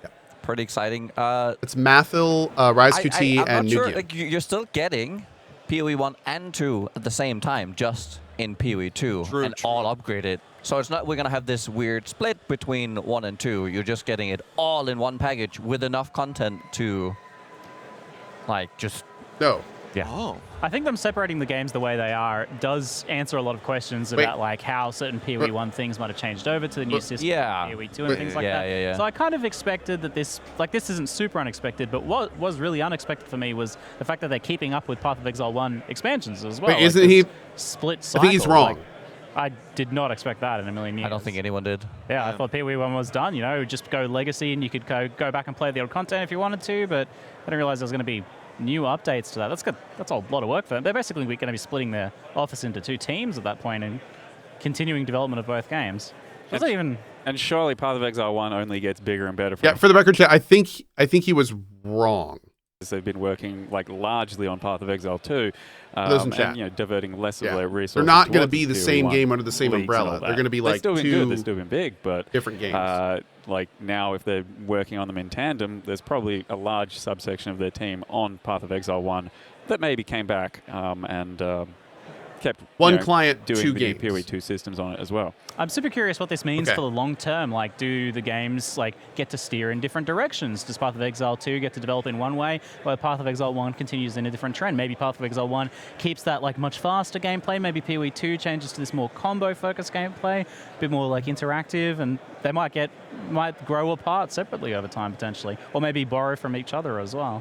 Well, it could happen there, right? Yeah, that's a real possibility, because I remember seeing those trailers and thinking, that's going to be hard, especially with the Monk, that's going to be hard to fit into PoE 1, and I mentioned that before, and it turns out, well, they don't got to do it. And yeah, there's been a lot of talk, definitely, about some of the trailers that they've shown in the past, with the gameplay being more methodical, slower, more tactical. And PoE 1, let's be real, it's not exactly like that anymore. So I think there's going to be plenty for each type of player, but it's nice to have that opportunity to be able, just like with different games, just try something maybe with a little bit different pace. But at the same time, we don't really know. Yeah, let's talk about that gameplay, just over, By the way, we've officially reached the sponsor end of the segment. Big thank you to the GGG team for sponsoring me watching this. It's been awesome. Thank you guys for it. Crisp everything looked. For like the ice skills, the lightning, the aesthetics. The world that they the aesthetics. Exactly. The world they built there. And just seeing the new classes doing their new things, like it was exactly what I was hoping to see. It was at some times I think a bit slower than I would have liked, but that's just calendar how it is early on, and then especially during a demo. Yeah, you should have noticed that I think pretty much nothing was like supported too much. There was a lot of extra passives unused. Yep. But yeah, like you still want to be able to have your Path of Exile zoom and get through it pretty quick if you really want to. I'm sure we'll get that later on, but yeah, it looked just crisp. I'm sure the min-maxers will find that quick. Players will be playing that same content after a little while, twice as fast, right? With better links, better gear, better builds, and so on. For demonstration purposes, obviously slowed down quite a bit, but it does give you an idea of what they're going for there.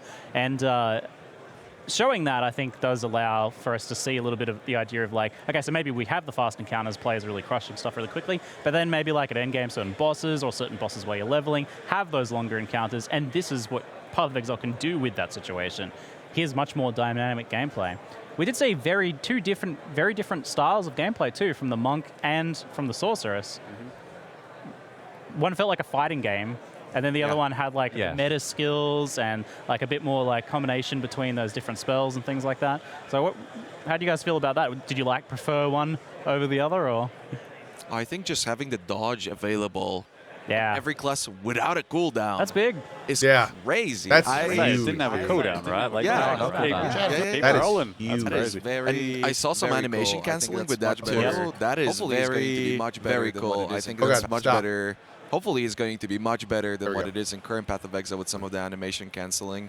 But yeah, absolutely. I think the Monk.